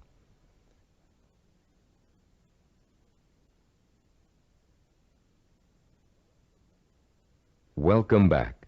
Now that you've completed the limitless wishing, wishful imagining, and creative biography exercises, a clear pattern should be emerging. You should now be able to answer the question, what do I, deep in my heart, really want to do? What is my purpose in life? Your fourth step in determining your purpose is writing this, the answer to that all-important question, down. You're now going to compose a personal statement of purpose.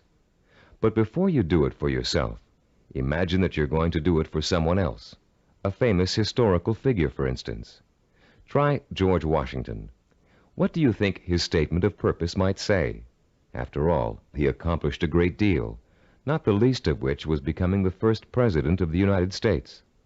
But George Washington never actually intended to become the first president. He was elected because of the kind of purpose he really had. A purpose statement for George Washington might read, I would like to use all my strength, courage, knowledge, and resources to secure liberty and freedom for all my fellow colonists. George Washington was a great statesman and public servant, but there are other kinds of achievers. Amelia Earhart, for example. Even in childhood, she had a definite purpose in mind. It was not to be a famous woman aviator. That came later, as a natural outcome of what she really wanted to do.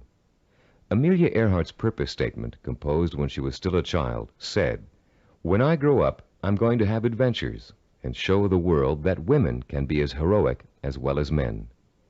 A purpose statement can be as general as you want it to be. It can speak of heroism, freedom, social changes, adventure. It's meant to act as a focusing tool, not an actual blueprint for achieving it. You'll learn how to do that later in this program. Turn to page 20 in your study guide and compose your personal statement of purpose. Turn off the tape now while you do it.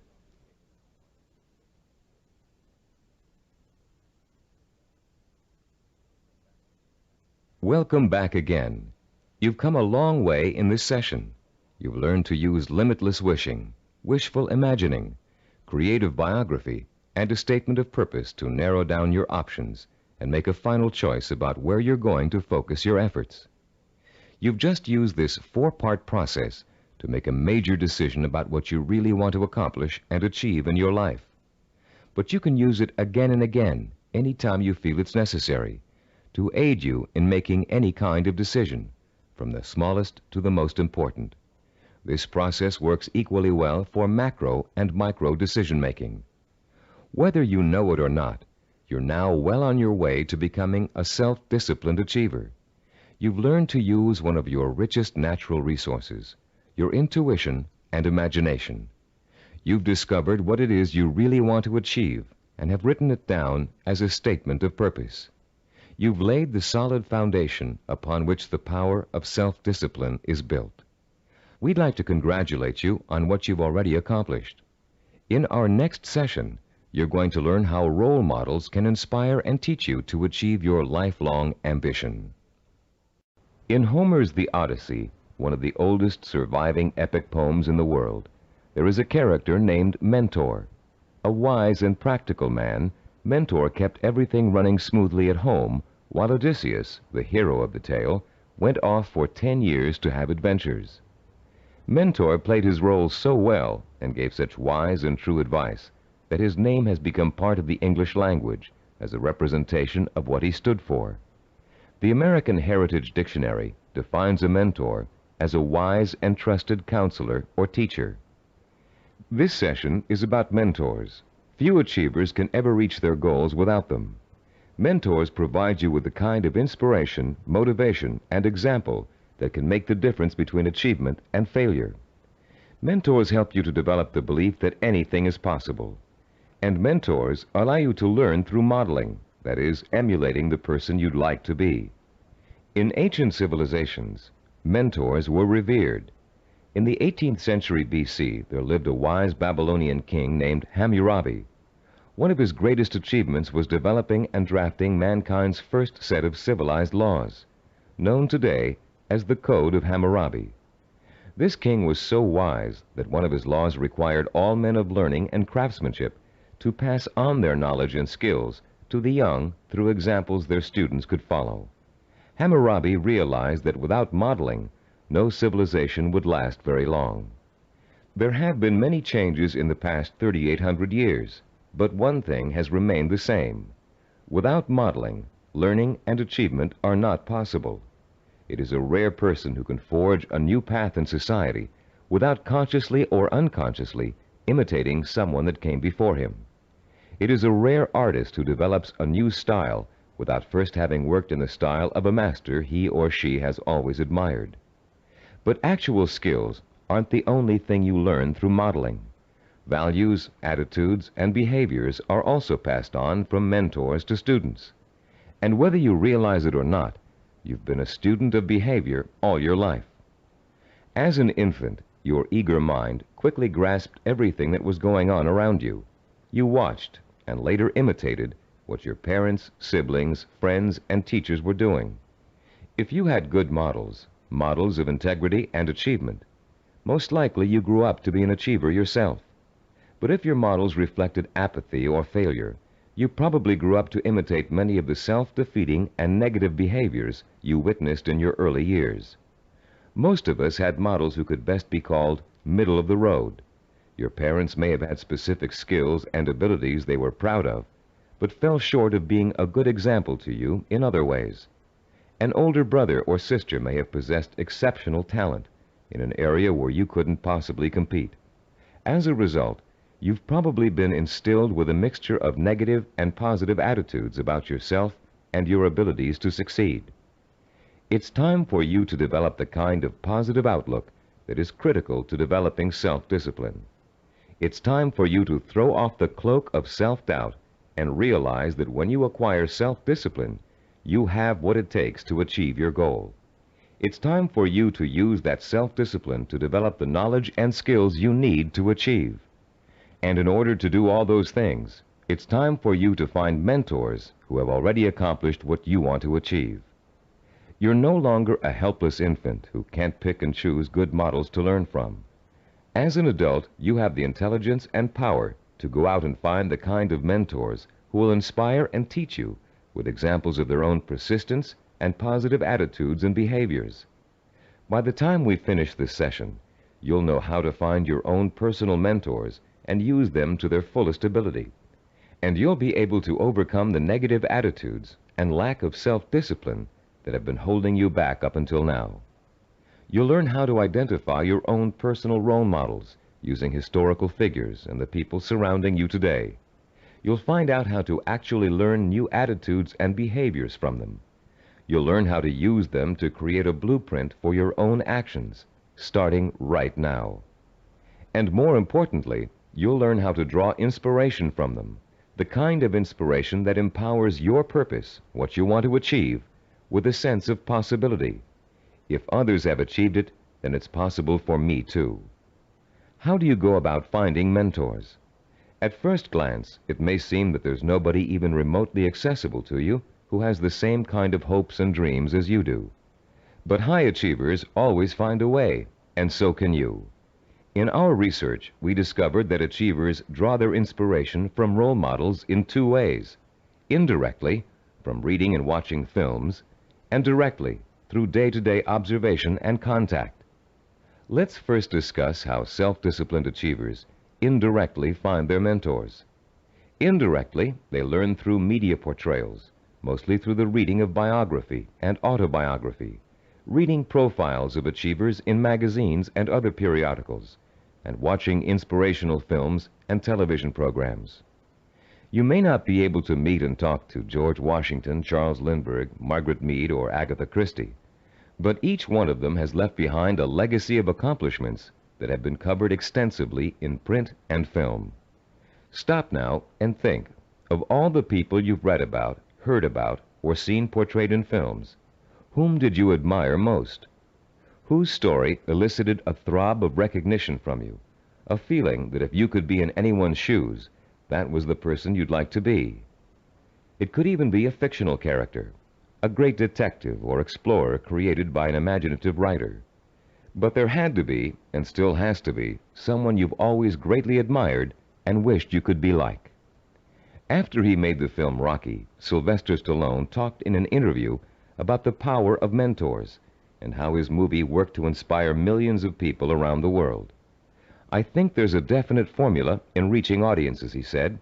"Provide them with heroes and heroines who have to pull themselves up from the depths of despair. And as they struggle and claw and finally attain their goal, the audience says, 'That's the kind of person I want to be.'" Stallone's character Rocky is the embodiment of a man obsessed with and driven by a vision rich in emotion and purpose, a self-directed achiever who overcame the odds through hard work, effort, persistence, and perseverance. Browse through the New York Times nonfiction bestsellers list this Sunday in your local paper. You'll find that half the books listed are biographies or autobiographies, testaments to people of enormous self-discipline and high achievement. Examples of the power of self-discipline are all around you. You only have to visit your library, your local newsstand, the closest movie theaters, or your local video store for inspiration. Your first step in finding a self-disciplined mentor is to search out books, magazine articles, and movies in which the main characters, fictional or real, have achieved something similar to what you want to achieve. And after studying these people, you can begin to answer the questions. What is it I must do to achieve my goal? What skills do I need to learn? How must I behave? What actions do I need to take? Your mentors will provide you with the answers. The self-disciplined have 3 direct methods of finding role models to learn from and emulate. The first is through personal acquaintances. They may have a friend whose business or personal successes have inspired them to take similar routes to the top. Or perhaps there's a family member who has achieved widespread recognition for outstanding contributions to the community. Because these mentors are close at hand, they can be watched from a front row seat. You can observe their attitudes, behaviors, and thinking patterns. You can notice how they solve problems. You can pay attention to how they behave when confronted with setbacks or victories. You can watch these mentors grapple with the issues of everyday life and the larger issue of achievement in a chosen area. But sometimes there just aren't any people who are that close to you who fit the bill of the self-disciplined achiever. You must find other methods of seeking out real-life mentors. The second way self-disciplined people directly find mentors is through what is commonly known as networking. Networking consists of building relationships with the people who can introduce and expose you to positive role models. Networking is not to be confused with social climbing. The primary motivation of the networker is to learn as much as he can from as many successful people as he possibly can. The main benefit from networking is the quality of the contacts you can establish. Contacts that will create greater opportunities and put you in the mainstream of successful, self-disciplined role models. The third source of finding models directly is apprenticeship, learning directly from a master mentor. The concept of apprenticeship may seem old-fashioned in a world of computer-assisted learning and mass public education, but most of the high achievers we studied apprenticed themselves in some fashion to a mentor who could pass on his or her skills through intentional, personalized learning. Apprenticeship is extraordinarily common in the arts, trade crafts, business, medicine, law, politics, teaching, and sports. Leaf through any encyclopedia and notice how many of the achievers profiled learned their skills under the tutelage of a master mentor. Some people are obvious masters of their craft and easy to pick as mentors, but sometimes it isn't so obvious, especially when it comes to business or professional achievers. How can you choose among several possible candidates? How can you pick the person who is most likely to provide you with the inspiration and example you need? In Session 2, you used an assessment form to compare your own behaviors, habits, and thought patterns against the 10 positive characteristics of the self-disciplined achiever. On page 25 of your study guide, you'll find a similar form that you can use to identify the strengths and weaknesses of prospective mentors, with instructions on how to use it. Put this form to work for you as you seek out that special person who can help you achieve your most cherished dreams and goals.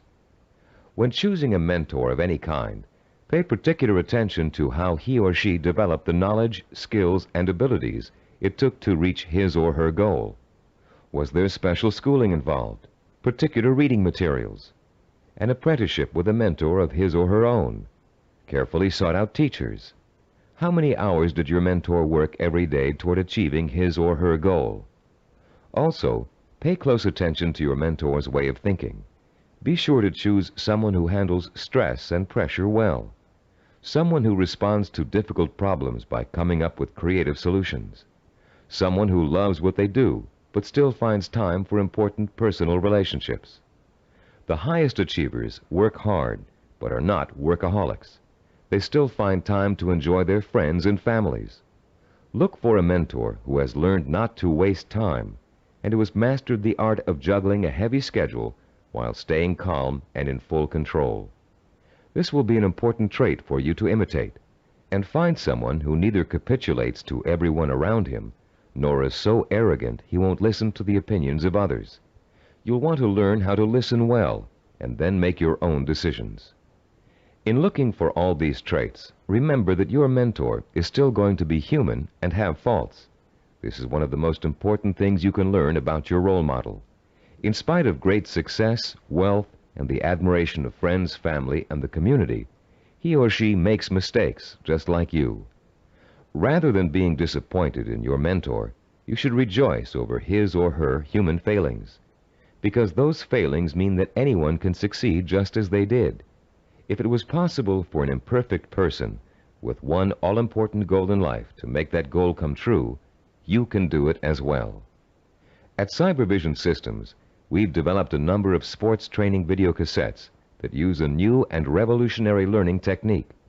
These video cassettes feature some of the world's greatest athletes, highly self-disciplined achievers who have won world championships and Olympic gold medals. And in the casual conversations we've had while working with these athletic stars, each one has revealed that he or she had a mentor whose skills, attitudes, and behavior served as an example of how to achieve. One of the things that struck us during these conversations was the fact that most top athletes were just as intimidated as you and I might be the first time they met their role model heroes, for lack of a better word. The idea that a major league ball player of undisputed talent might be quivering like a school kid in the face of their lifelong hero made us feel pretty normal, actually.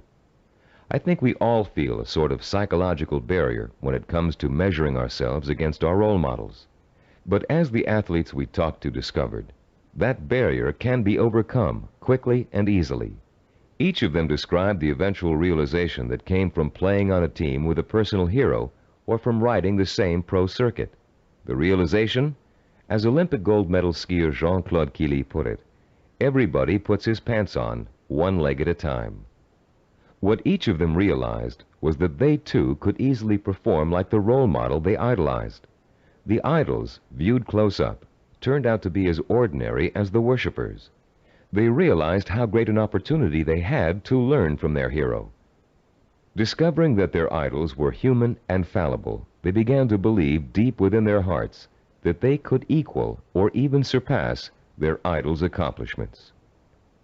Though the role models you choose have developed tremendous strengths that have made them successful, they also have many weaknesses. Renowned fiction writer Ray Bradbury, for example, who was first published when he was in his teens, will never win the Monaco Grand Prix, or even a race to the local supermarket. Why? Because he never learned to drive a car, a skill most of us acquired long ago without thinking about it twice. A friend of ours who was independently wealthy, a local politician, a publisher of fine art books, and a world traveler, Wears finely crafted boots with all his clothes, even his business suits.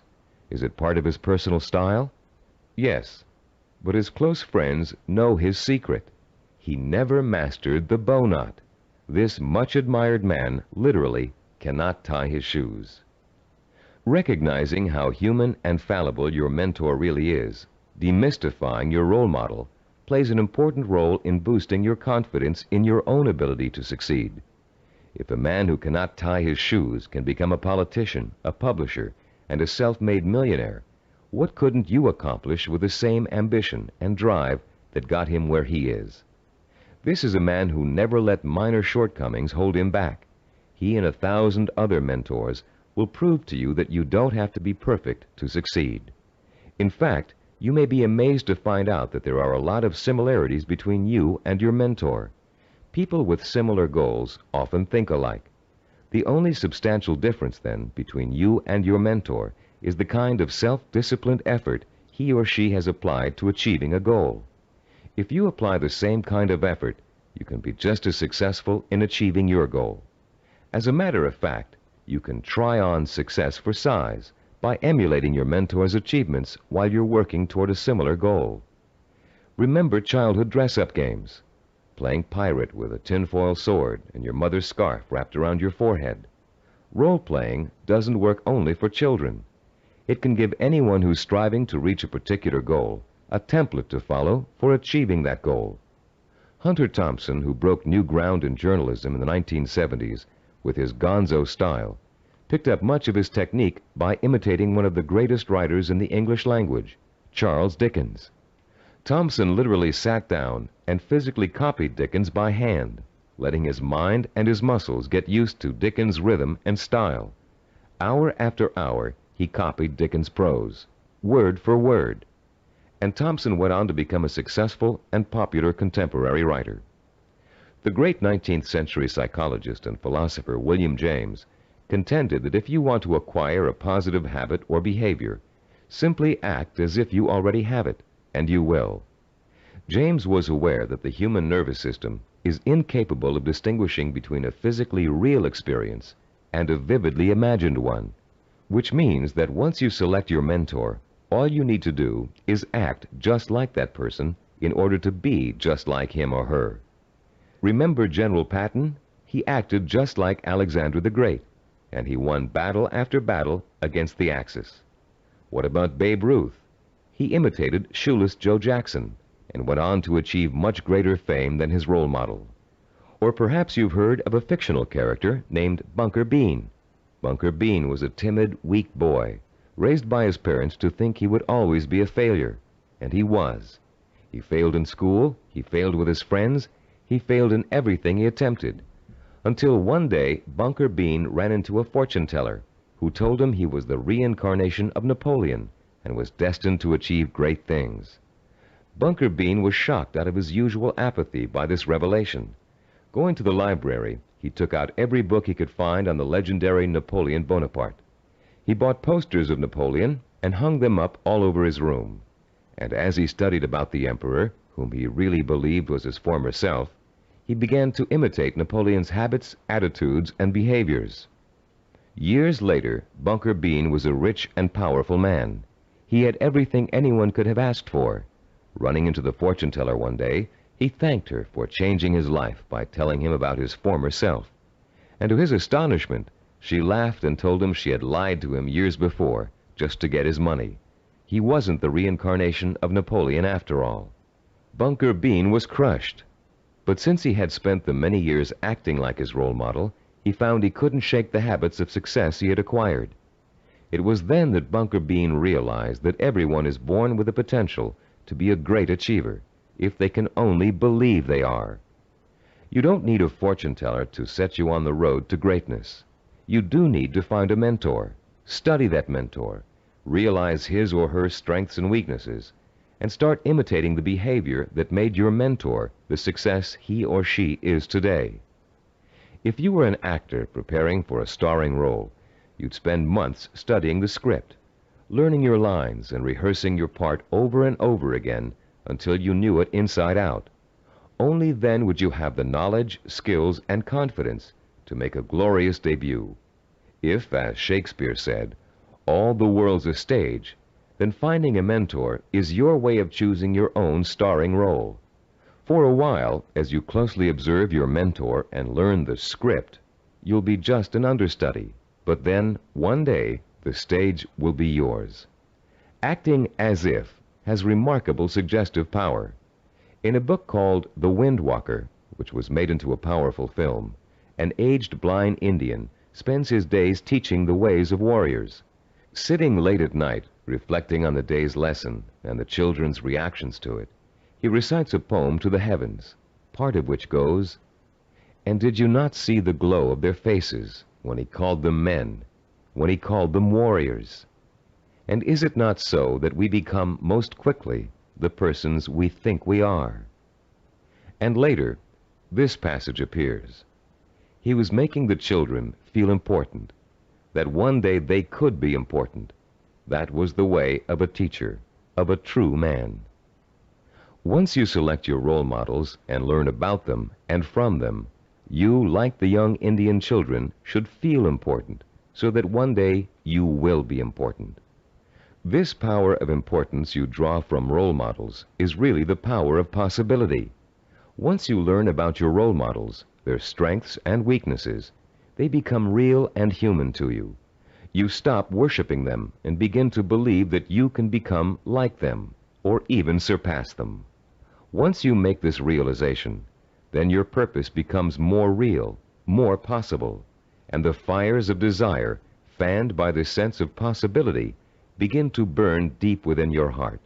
And then, and only then, can you successfully begin the process of working persistently and progressively toward your vision and purpose. We're now reaching the heart of the action section of this program. In this session, you're going to learn how to transform your purpose into sensory-rich, emotion-provoking images of achievement. But before we do, let's quickly review the kinds of actions you've taken so far to begin your journey to achievement. In Session 4, you learned how to determine your purpose, the goal that represents the true desire of your heart and mind. This purpose is so important to you that you're willing to dedicate a great deal of time and energy to achieving it. It gives you a reason for living, and a reason for becoming the kind of self-disciplined achiever who can make it happen. In Session 5, you learned how to identify models of achievement, people who have already attained goals similar to yours.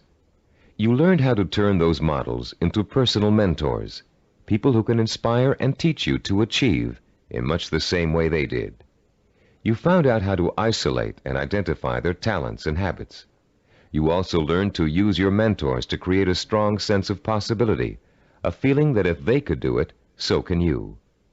With a clearly defined purpose and a strong feeling of "it's possible for me," you have already broken through the chains of failure that shackle and bind more than 90% of mankind. Most people don't have a purpose. They don't think that they're capable of achieving anything worthwhile. Now you're ready to take another giant step on the road to achievement. In this session, you're going to learn just how to translate your purpose into an emotion-provoking vision. This vision will become so real in your imagination that it will inspire and motivate you to work towards it every minute of every day until you make it come true. What we call your vision of success is a clear, sensory-rich, highly detailed mental picture of what you want to achieve and the rewards you'll experience as a result of its achievement. When this vision of success is linked to your purpose and a strong sense of possibility, it will, like a hot branding iron, burn itself deep into every fiber of your being. Not only will you become obsessed with this vision, but you'll also develop a sense of deep belief in your ability to achieve it. Your vision allows you to make a quantum leap from the sense of possibility to the sure-fired conviction that I know I can do it. You're about to learn a simple but powerful 4-step process for transforming your purpose into a sensory-rich goal. Once you have done that, we're going to give you 5 easy-to-use guidelines that will help implant the goal deep into your mind and nervous system. It will then become a permanent part of you, and serve as the fuel that fires your emotion and incites you to purposeful action. Let's now begin to learn about the process of sensory goal setting and how you can use sensory goals to develop what we call a magnificent obsession, a burning desire to achieve your purpose. The first step you must take is to translate the statement of purpose you developed in Session 4 into what we call a sensory goal statement. As you recall, your statement of purpose was a general statement of what you would like to achieve. Your sensory goal statement is going to be much more specific. There are three main elements to the statement you are now going to write. First, it must be result-oriented. It must focus primarily on what you want to get out of your achievement. Second, your sensory goal statement must be time-specific. You must determine a point in time when your goal will be achieved. And third, it must be measurable. You must specify a criterion that lets you know when your accomplishment is complete. If you want to become a doctor, for example, your criterion might be finishing your internship and setting up your own practice. If you want to start your own business, your criterion of success might be the day you move into your own offices or hire your first employee. Having a measurable goal gives you the motivation to work towards a specific end. It also lets you measure your progress along the way and take corrective action if you're moving off target. This sense of having a concrete reality to work for, combined with an actual time frame and a result to look forward to, fuels your drive and compels you to work persistently and systematically toward the ultimate success of your endeavors. Let's quickly look at a few examples of how a statement of purpose can be translated into a sensory goal statement. Let's say your statement of purpose reads, I want to help cure disease. Your sensory goal statement might read like this. In June of 1989, I will receive a medical degree. If your purpose is to become your own boss, then your sensory goal statement might read, in January of 1987, I will open up a retail store of my own. If your purpose is to run a marathon, your sensory goal statement might read, in June of 1986, I will enter the Boston Marathon and complete the 26-mile run in under 5 hours. Now turn to page 29 of your study guide and look at Form 6.1. There's a space there for you to write your goal statement down. Take a moment now to compose and write your sensory goal statement in the space provided. I'll pause for a minute while you do this.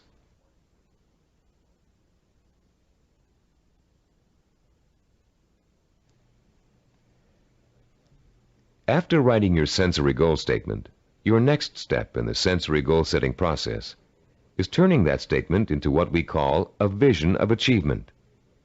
The first way in which you're going to do this is by finding photographs in books, magazines, and newspapers that show people living, experiencing, and achieving your vision. If your vision is to become a doctor, look for photographs of a medical school graduation ceremony. Find pictures of doctors involved in research. Look at Scientific American, the New England Journal of Medicine, and similar publications aimed at doctors and scientists. If your vision is to be your own boss, find photos of people who own successful businesses. Business Week, Industry Week, and specific retail trade publications are good sources to try. If your vision is to run the Boston Marathon, make photocopies of newspaper stories about marathon winners that you can find in the library. And check Runner's World and similar publications aimed at serious runners. The purpose of this exercise is to give you some concrete images to inspire your own personal images of achievement. You'll learn how to create those personal images in a few moments. Creating a vision achievement scrapbook of pictures that personally speak to you about your own desire for achievement can have a powerful effect on your motivation and drive. Devote some time today or this evening to locating these pictures, and in the future, continually be on the lookout for more.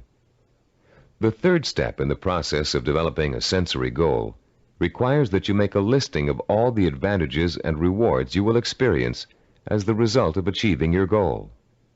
For a few minutes, close your eyes and imagine that you have already successfully realized your ambition. How is your life different because of it? What recognition have you achieved? Has it made a difference with your family and friends? Has it made an impact on other areas of your life? Are you getting up at the same time in the morning, driving the same car to work? Are you going out more in the evenings, wearing different clothes?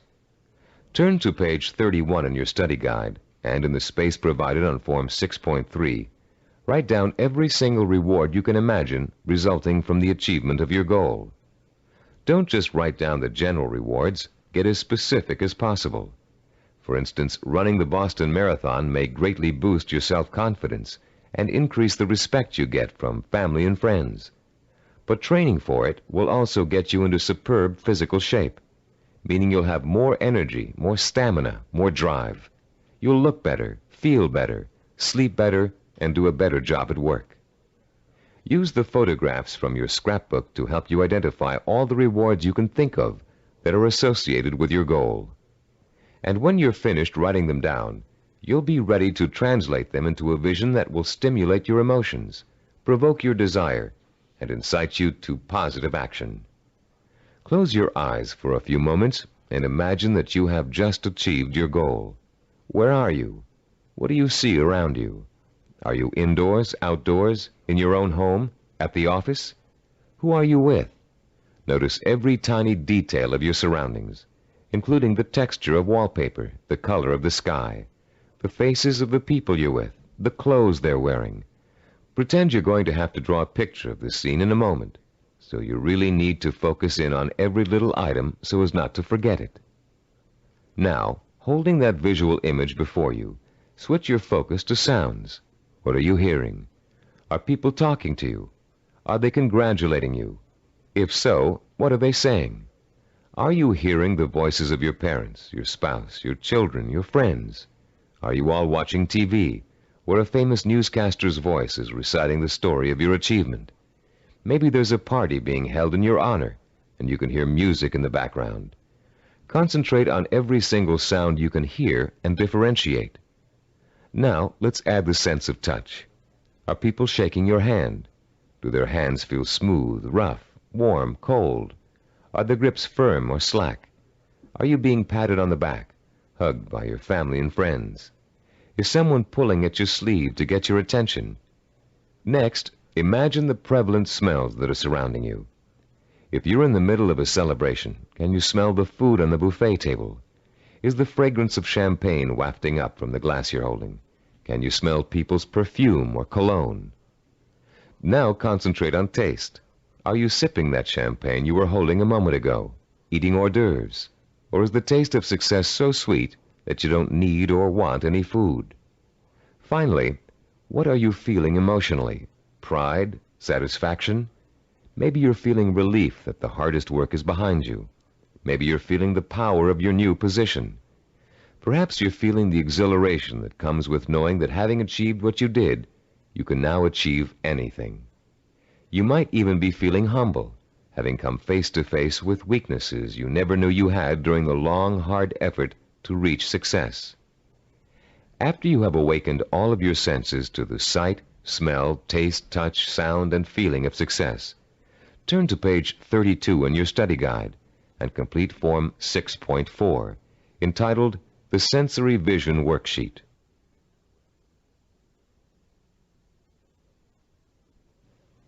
The four-step process we have just outlined takes you on another emotional journey that gets progressively richer, clearer, and more potent. You start with a specific statement of what you want to achieve and when you want to achieve it. Then you gather inspirational photographs of others who have achieved what you want to achieve.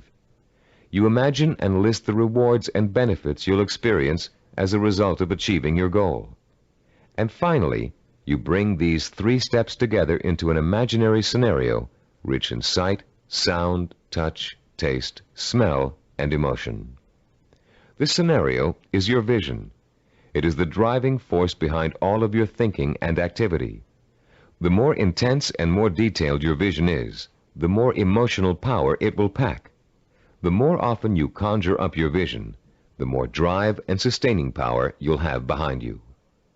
This drive and power will in turn enable you to develop working plans, working habits, knowledge, and skills you need to achieve your goal. and it will help you to persist and persevere until it is accomplished. Now that you've imagined reaching your goal in all of its sensory detail, you're going to have the opportunity to record it on tape. Don't leave out a single sensory detail. The richer your description, the more powerfully it will affect your ability to keep striving to reach your goal, day after day, week after week, month after month. Use as much enthusiasm as you can during your description. You should be enjoying yourself. After all, it's your vision of success you're describing. After you've finished recording, play back your description and listen to it carefully. Did you falter in places? Were there things you couldn't describe fully? Did it sound as if you didn't quite believe what you were saying? If the first version of your story doesn't satisfy you, erase it and create another one. Do this over and over until you have a version that completely satisfies you. It should be highly detailed and utterly convincing. And if, along your path to achievement, you find your goal changing shape or form, just record a new version that better fits your new goal. You're now going to learn to use this recording as part of a 5-step daily plan for internalizing your vision and making it so much a part of you that it will drive you to plan, to work, to achieve, to persist. Your first step will begin early in the morning, soon after you wake up. The first thing you're going to do before going about your daily business is to review your statement of purpose, your sensory goal statement, your photographs of achievement, and your list of rewards for achieving your goal. This is not just to remind you of why you're striving for success. It's to remind you of exactly why you need to succeed. Your statement of purpose, your list of rewards, your photographs, all speak of your deep need for achievement and the ways in which it will satisfy you and enrich your life. This is what you need to awaken in yourself anew every single morning. After you've reviewed those materials, your second step is to listen to your recording of your sensory goal description. The sound of your own voice, filled with enthusiasm, describing the joy and pride you feel in achieving your goal, will light a fire inside you that will give you the energy and stamina to persist in your efforts to reach success every single day. And during the day, as part of step 3, you must take a few moments out from whatever you're doing, close your eyes, and imagine your sensory goal in all its richness and brilliance. Recall the touch, taste, smell, sight, and feel of success. Relive your emotional reactions to it. Keep the obsession to achieve burning in you all the time by remembering this vision as often during the day as possible. For step 4, at night you must mentally review all the events that occurred during the day. Did you have new experiences that could help you fuel your vision and make it richer and clearer? Make another recording that reflects your new thoughts and feelings. Step 5 consists of listening once more to your sensory goal description before going to bed. And as you're falling asleep, play your sensory-rich scenario of achievement over and over again in your head. This 5-step plan will refuel and reinforce your motivation for achievement, and it will help to give you daily feedback on how well you're progressing toward your goal. But remember, there will be setbacks and mistakes along the way. And there will be readjustments in your thinking and planning about what you want to achieve and how you want to achieve it. You'll find yourself adjusting your course just as you adjust your steering wheel while driving on a winding road. This is to be expected because there is no effortless path to achievement. For this reason, we suggest you record your vision over again at least every 2 weeks. That way, it can keep pace with your daily experiences and changes in outlook. You've come a long way in this session. You've turned a general statement of purpose into a specific statement of what goal you want to achieve. You've put an achievement date on that goal. You've gathered pictures of it. And you've learned to turn it into a living, breathing vision of success that evokes the kind of strong emotions you need to sustain a long, hard effort of achievement. Now is the time to record your vision. Take your time and do it as many times as necessary until you are satisfied with the results. Remember, you're going to be listening to it twice a day, so it needs to be rich and rewarding. You may find you need several tries before you successfully record a vision that satisfies you in its richness of detail and intensity of emotion. Do as many versions as you need until you get the one that sounds just right. If your goal changes, record a new version. If you've reached your goal and want to pursue another, create a new vision and record it. Remember, include all the details and be as enthusiastic as possible. Now, begin your own narration of what it would look, taste, touch, smell, sound, and feel like to achieve your goal. What you can do, or dream you can do, begin it. Boldness has genius, power, and magic in it. These immortal words, written by the great German philosopher and dramatist Johann Wolfgang von Goethe, perfectly set the stage for what you're going to learn in this session. Here, we're going to help you turn the vision of what you want to achieve into an action plan. In Goethe's words, to boldly begin your dream. You already have the vision. You believe in it and in your potential to achieve it. Now we're going to work on a practical, step-by-step process through which your vision can be brought to life. For, as former United States President Theodore Roosevelt said, dreams are a dime a dozen. Everybody's got dreams. It's their execution that counts. Planning is the logical mapping out of where you want to go and how you want to get there. Seneca, the Roman philosopher, captured the importance of planning when he said, "When a man does not know what harbor he is heading for, no wind is the right one." Planning helps you focus your direction and organize both your time and resources. Every moment spent in planning saves 3 or 4 in execution. In this session, you're going to learn a simple yet powerfully effective system of planning, of organizing any goal you want to achieve into logical, easy-to-visualize steps. This system is applicable to any type of task or project, from building a deck to getting a medical degree.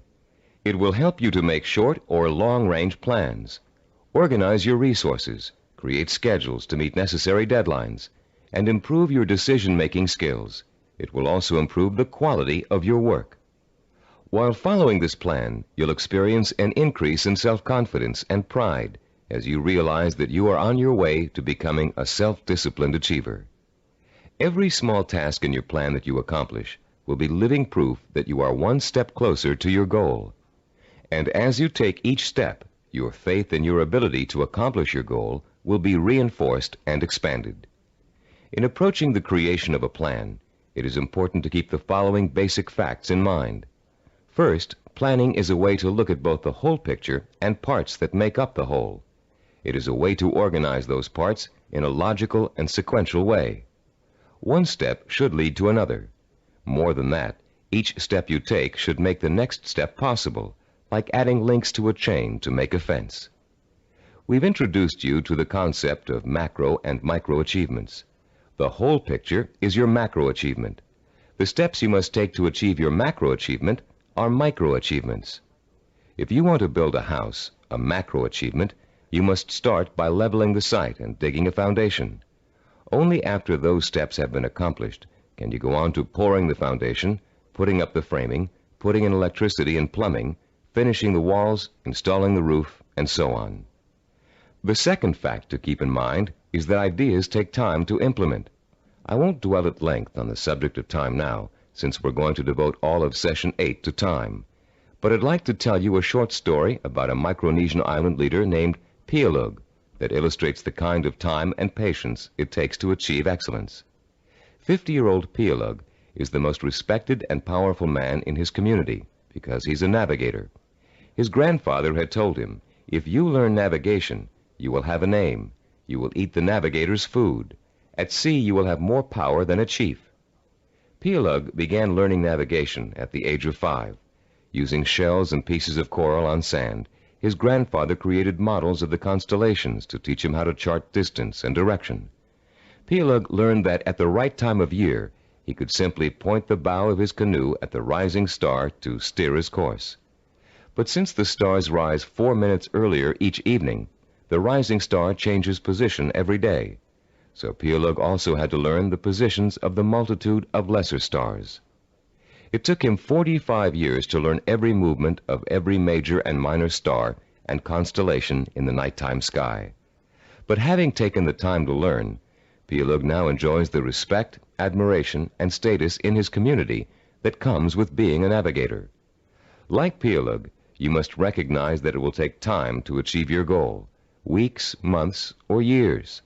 Like Pielug, you must develop patience in learning the steps that lead to your goal. With time and patience on your side, you'll be assured of realizing your ambition. And like Pielug, you'll achieve the respect that comes with final accomplishment. A third fact to remember in creating a plan of action is that ideas take concentrated work to come to fruition. Too many people like to think that managing a project means that others do the detail work. They can simply spin out ideas like sparks from a child's pinwheel toy, leaving others to tend the fire. If you leave others to tend the fire, don't blame them if the house burns down. Admiral Hyman Rickover spent over 40 years building America's nuclear submarine fleet. Rickover himself supervised the research, design, construction, and operation of the mighty underwater craft. His reputation as an excellent manager who always got results was only equaled by his talent for engineering. Upon Rickover's retirement, he explained his philosophy of management to an interviewer. "The man in charge," Rickover said, "must concern himself with details. If he does not consider them important, neither will his subordinates. Yet the devil is in the details. It is hard and monotonous to pay attention to seemingly minor matters. In my work, I probably spend 99% of my time on what others may call petty details. Most managers would rather focus on lofty policy matters, but when details are ignored, the project fails. No infusion of policy or lofty ideals can correct the situation." 3 basic elements to keep in mind, then, when creating an action plan. They include looking at the whole picture, taking time to complete each step before you go on to the next, and paying attention to details. A 4th point to remember is planning, and the implementation of a plan is a trial and error process. You will make mistakes. Most of them will be unavoidable and will serve as springboards of learning and refinement. When you make a mistake, learn from it. Take corrective action to avoid making it again, and get right back on course. Remember, supposed experts have made greater mistakes than you're going to make, and have managed to turn them into creative successes. Take the Coca-Cola Company's introduction of the new Coke, for example. After spending millions of dollars on market research, and more millions of dollars marketing their reformulated soft drink, they were forced by public pressure to bring back the old formula. They made a mistake in trying to change the taste of Coke, and their marketing executives admitted it. But because of that mistake, Coke is now in a stronger marketing position than ever. The Coca-Cola Company has brought back their old formula, now sold under the name Classic Coke, and they still have their new formula on the market, which was formulated to appeal to Pepsi drinkers. Was Coke's surprise move really a mistake? Nobody thinks so now. By correcting its mistake, Coke has the potential to win over an even larger share of the market than it had before. This process of self-correcting behavior is what scientists call cybernetics. The term may sound very space-age, but there's a reason for that. The organizational method you're about to learn is the same one NASA engineers used to put men on the moon. In the early 1960s, when former President John F. Kennedy ordered NASA to put a man on the moon within a decade, NASA's engineers and systems designers rose to the challenge, accomplishing the task by July of 1969. How did they do it? They took their macro objective, putting a man on the moon, and broke it down into a series of micro-objectives that would lead to the final great accomplishment. When the project started, NASA scientists and organizers immediately began preparing flowcharts, identifying each step they would have to take in order to put a man on the moon. First, they had to build a new type of rocket. Then, that rocket had to successfully orbit the Earth for longer and longer periods of time. They had to design spacesuits that would be able to protect the astronauts from the moon's atmosphere. Each step got them closer and closer to achieving their objective, until that historic day when they got the job done. You can duplicate the same process of planning simply and easily. You can apply it to any job you might be called upon to handle. We call the system of planning you're going to learn in this session visual network planning. Visual because it helps you to look at, identify, and visualize each of the steps necessary to complete an objective. Network because each of the steps are connected together to show how they lead to your goal.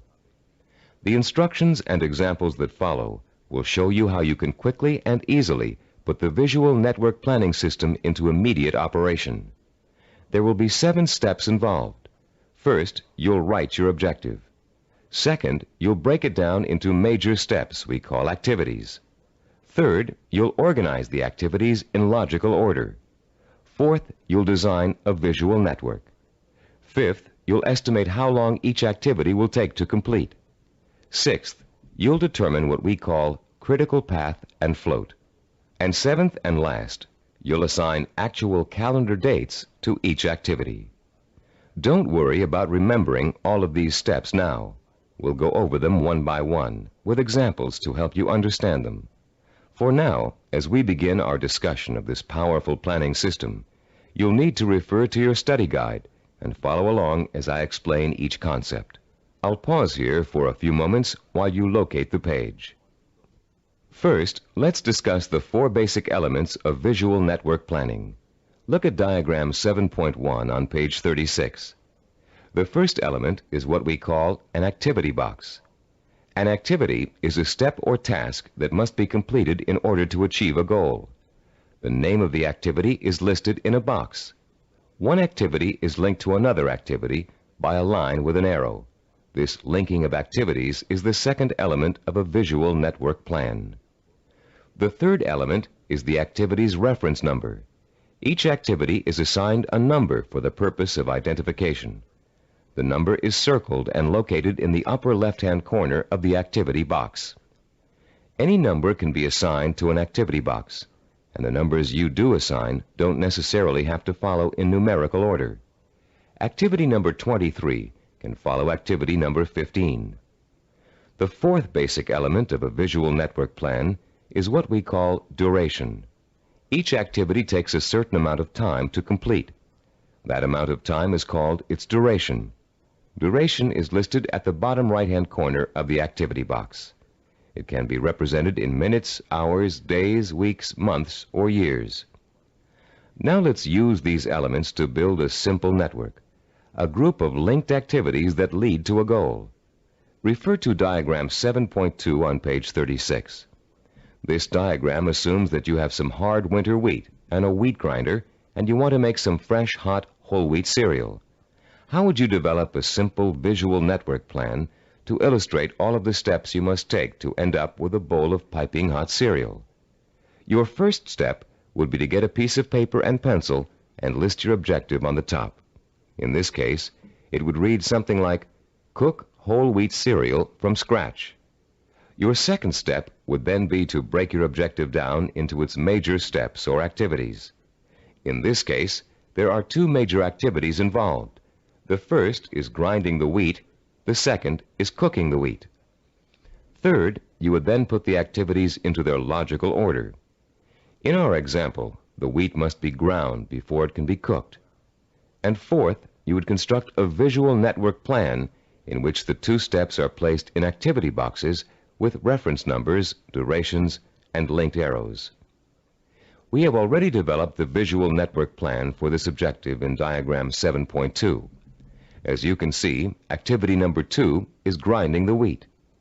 Activity number 4 is cooking the wheat. When activity number 2 has been completed, having taken 2 minutes, activity number 4 is ready to begin.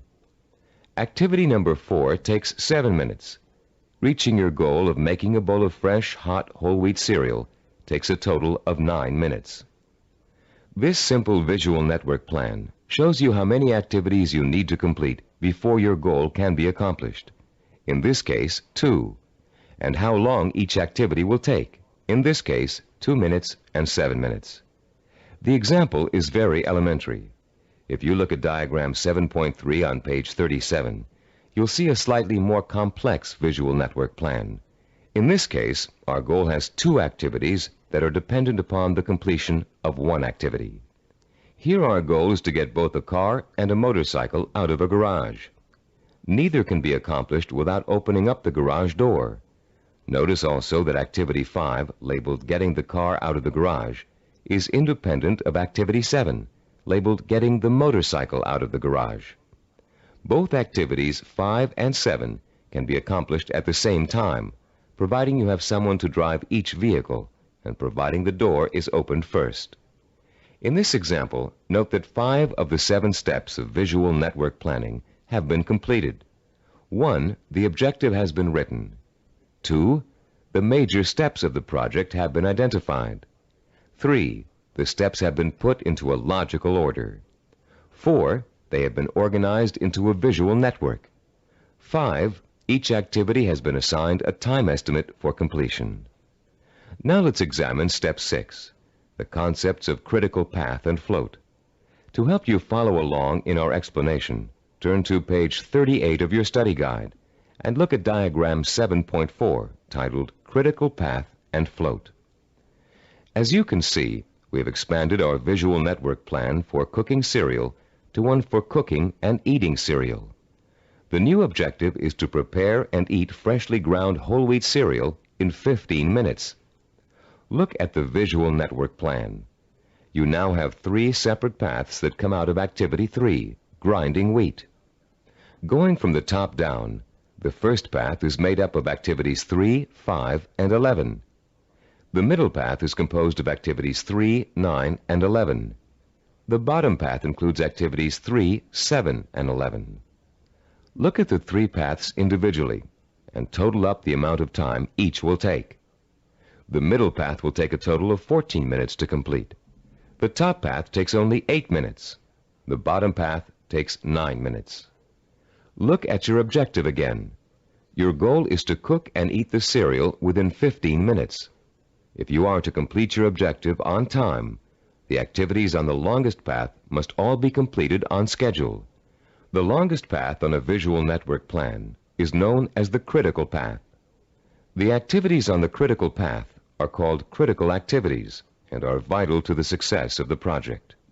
The non-critical activities, those not on the critical path, can be delayed without affecting the result. These activities have what is called float. Float is the amount of time an activity can be delayed without affecting the completion of the project. In diagram 7.1, grinding the wheat, cooking the wheat, and eating the cereal take the longest amount of time and are thus on the critical path. Getting the bowls and milk can be delayed without affecting the schedule. Therefore, they both have float. Diagram 7.5 on page 39 is the visual network plan we use here at Cybervision Systems to develop our programs. Study the plan and try to determine the critical path. Which activities take the longest amount of time to complete? As you can see, activities 11, 13, and 15 are on the critical path. Activities 17 and 19, and 21 and 23, which take a total of 10 weeks to complete, have 6 weeks of float. Because of the amount of time it takes to complete the critical path, these activities can be delayed for 6 weeks without affecting the schedule. On the other hand, if any of the activities on the critical path are delayed, the whole project will be late. Identifying the critical path of your project enables you to gain control by knowing what your priorities are. You can then concentrate your efforts on getting those priority items done, letting the others float until you have time to take care of them too. The 7th step in developing a visual network plan is to assign calendar dates to each of the activity boxes. Once you're ready to commit your project to firm starting times, you must insert completion dates for all activities along the critical path. For example, if we were to begin our audio program development on January 5th, and the first activity on the critical path, developing a program idea, has a duration of 1 week, then the activity box showing the completion of this task would have a target date of January 12th. That date, and all others on the critical path, must be met in order for the project to be completed on time. A delay in finishing a critical path activity will result in the delay of the project. But critical path dates have another function besides keeping your project moving on time. These target dates also serve as guides for the float events that lead to your goal. You can position your float activities to coincide with your critical target dates in such a way as to complete them when it's best or easiest for you to work on them. These activities can be worked into your schedule because they can be delayed until it's most convenient for you to do them. Visual network planning works for macro goals and for micro goals. You can create one visual network plan for a macro goal, such as becoming a doctor, and create another visual network plan for getting through medical school. In diagram 7.6 on page 40 of your study guide, we've outlined a simple visual network plan for someone with a macro goal, becoming a neurologist. Each of the activities listed on this plan, which takes a total of 15 years of post-high school study, can be turned into a micro-network plan of its own. Any project that has a beginning and an end will benefit from visual network planning. Before embarking on your plan for accomplishing your macro goal, we suggest you try this organizational method out on something smaller so you can see the results in a matter of a few hours or a few days. Apply it to a project around the house that you've been putting off for weeks, pruning your trees or repainting several rooms. This will give you a chance to get used to organizing your activities in a logical and systematic way. In using this plan, you'll learn the meaning of hard work and patience. You'll find yourself tempted to skip certain steps and leap ahead to something you feel like doing right away. But when you do go off your schedule, your project won't be completed in time, and you'll begin to see how important it is to stick to dates and schedules if you want to realize any goal. Using this plan will also reward you with a sense of self-disciplined accomplishment. As you complete each task on your path to success, you can mark it off on your chart and be proud that you've done it. You'll also be able to look at your chart at various times during your project and see how far you've come. Before we go on to complete this planning session on cassette side 10, I'd like to say a final word about the planning system you've just learned. No one can be totally certain about the outcome of a string of planned events. Mistakes, unforeseen problems, and outside events over which you have no control can and will contribute to the changing of your plans. Your visual network plan is not carved in granite. It's a living, working system that must change to accommodate the changes in your life. You may underestimate the amount of time it will take you to complete an activity. You'll know better the next time. You may find that you don't need to perform a certain activity at all, giving you some breathing room in your schedule. The objective of this plan is not to give you a rigid yardstick against which to measure your success or failure. Rather, it is to give you a logical, working system for achieving your goal. In creating your visual network plan, do your best to be as accurate as possible about dates and durations of activities. But remember that things may go wrong, and you may have to change those dates. This is not an excuse to quit. It is a good reason to keep sticking to your plan, for without it, you have little chance of achieving your goal at all. Remember, to successfully realize your purpose, you must have the courage to take risks, the courage to fail, and the courage to learn from your failures. Visual network planning is a roadmap that points out your destination and suggests a way to get there, but it doesn't tell you how to take the trip. It's up to you. On the next side of this tape, you'll take the exciting step of developing your own visual network plan, and you'll write your own story of achievement in a way that brings home the power and reward of final success. Now that you've been introduced to the guidelines of effective planning, you're ready to turn your own purpose and vision into macro and micro plans. As you do, keep in mind the following suggestions. First, the instructions on how to develop a visual network plan are guidelines only, and not a rigid set of rules. Use the principles we've discussed as a guide to meet your own specific needs. Second, take the time to work at converting your goal into a visual network plan. You'll probably need to come up with a number of rough versions before you arrive at your finalized plan. Don't get frustrated. The very act of planning will force you to think logically and use your creativity. More importantly, your vision will go from the abstract to the concrete, a step most people aren't able to take or don't know how to take. In developing your personalized visual network plan, you'll find that this system will become one of the most valuable tools you'll ever use. So study it thoroughly, familiarize yourself with the steps, get to work, and be patient. After you have developed your first visual network plan, there's an exercise I want you to complete. Take your plan and put it in front of you.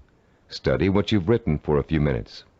You have a stated objective, a list of activities, and a time frame. That's all it takes to tell a story. So I'm going to ask you to tell the story of the achievement of your own goal.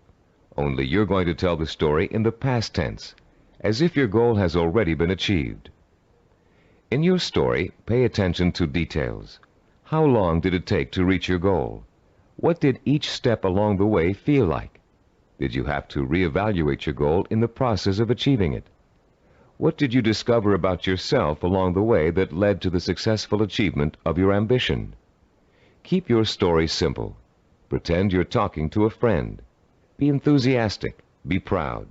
Give your friend a step-by-step description of just how you did it.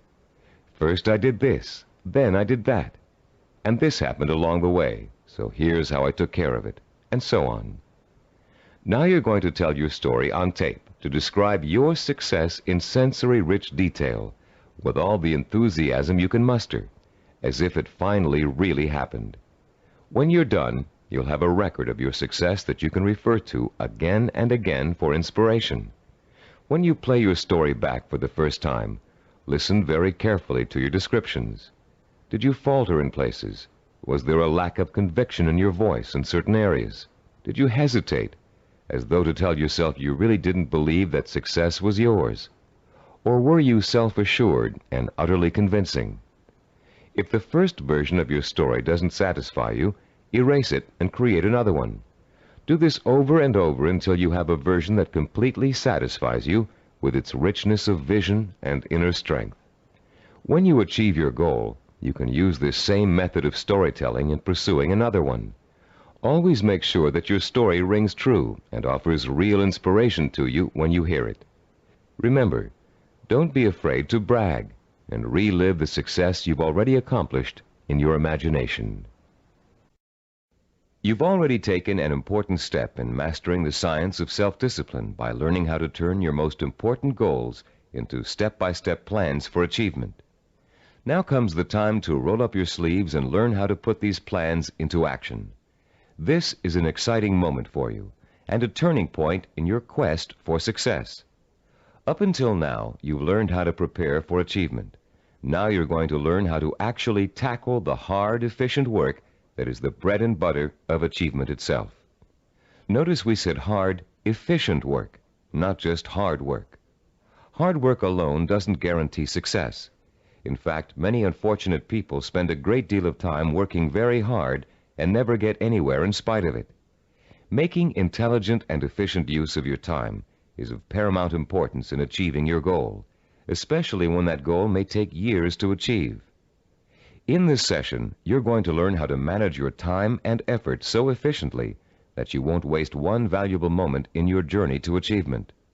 You'll learn how to find time in an already busy schedule to work on the micro tasks that make up the stepping stones to your macro purpose. You'll find out why what we call seasoning, a special way of looking at time, is so critically vital to your success. You'll learn how to actually quicken time, make hours seem like minutes, weeks seem like days, and years seem like months. And you'll learn once and for all how to develop the do-it-now habit, allowing you to permanently overcome the world's #1 cause of failure, procrastination. By the time you finish this session and complete the corresponding exercises in your study guide, you'll be equipped with a new attitude towards time and achievement, and you'll be ready to begin systematically putting your step-by-step plans into purposeful, disciplined action. Let's now begin exploring the fascinating principles of using and managing time that can make the difference between success and failure. To begin at the beginning, Let's talk a little bit about the relationship between time itself and achievement. We all know that it takes time to accomplish something. Depending on what you'd like to accomplish, it may take a little bit of time or a great deal of time. The same goal can also sometimes be achieved in less time or more time, depending on how good a job you want to do in achieving it. Think about any small task you might be confronted with around the house. Let's say one of your doors is stuck and needs planing in order for it to open and close easily. There are lots of ways you could accomplish that task, and lots of shortcuts you could take. But in order to do a really good job, you know you should measure the door and doorway opening, figure out how much wood you need to remove, take the door off the hinges, and mount it on a sawhorse and plane it down until it reaches the right size. This approach may take longer than some others you can think of, but it's the best way to achieve your goal. And when the job is done properly, you know that door will never get stuck again. The person who takes the time to do the job right is the epitome of the self-disciplined achiever. Someone who has learned not to worry about time, but use it to its full potential to achieve a goal in the best way possible. None of your goals are going to be as simple as this one to accomplish, but the principle remains the same. To achieve with excellence, you're going to need a long period of time in which to allow your knowledge and skills to mature and grow. This is the concept of time that we call seasoning. Seasoning is a law of nature. All things take time to come to fruition. People, in their impatience to get what they want without going through this growing process, often end up stunting their own personal growth and making true success impossible. Shortcuts only lead to mediocrity and failure. Scientists, philosophers, artists, and statesmen have always recognized the importance of seasoning in accomplishing any goal. When asked by an impatient student how long it would take to become a master teacher, the Roman philosopher Epictetus replied, "Nothing comes into being all at once, not even the grape or the fig. If you say to me now, 'I want a fig,' I shall answer, 'That requires time.' Let the tree first bring forth tender blossoms. Let the blossoms endure the weathering of the sun, wind, and rain. Let the tree then put forth its fruit, and finally, let the fruit ripen." Cybervision founder Steve DeVore recalls learning about seasoning the hard way. "When I was 5 years old," he said, "I planted a garden in my backyard. Because I didn't understand how seeds grew, I would go out and dig them up every day to see if they'd sprouted yet. I hardly watered them, and I didn't weed them regularly as I should have. Because I was so impatient and neglectful, my plants never got the chance to grow properly. And when harvest time came, my vegetables were pitifully small and undeveloped. I had a friend next door, a slightly older boy who understood the principles of gardening. He let his plants grow and ripen in their own time, helping them along with regular watering, fertilizing, and weeding. He enjoyed a bountiful harvest that summer, and I learned a lesson about patience and self-discipline." All great achievers not only understand the concept of seasoning, but they value it greatly. They know that success cannot be hurried. They know that to try to hurry it is to ruin it. They understand that every step along the road to achievement is a necessary one and a small achievement in itself. And they also know that getting there can and should be half the fun. Self-disciplined achievers are willing to pay the price of time to realize their ambitions. They are not intimidated by the thought of having to work and study for 5, 10, even 15 years. Their commitment to a goal is absolute, and their vision of success is unwavering. The self-disciplined achiever knows that if what he wants will take 5 years to achieve, the 5-year effort will be worth it. He knows that those 5 years are going to pass anyway, and he has a choice about whether to spend them preparing for success or wasting the time thinking and dreaming about what he'd really like to do. For the self-disciplined achiever, there is no choice. He'll gladly spend those 5 years working and studying to achieve his goal. Does several years seem like a long time to you? Think how fast the last 5 years of your life have gone by. What did you do during that time to make achievement possible?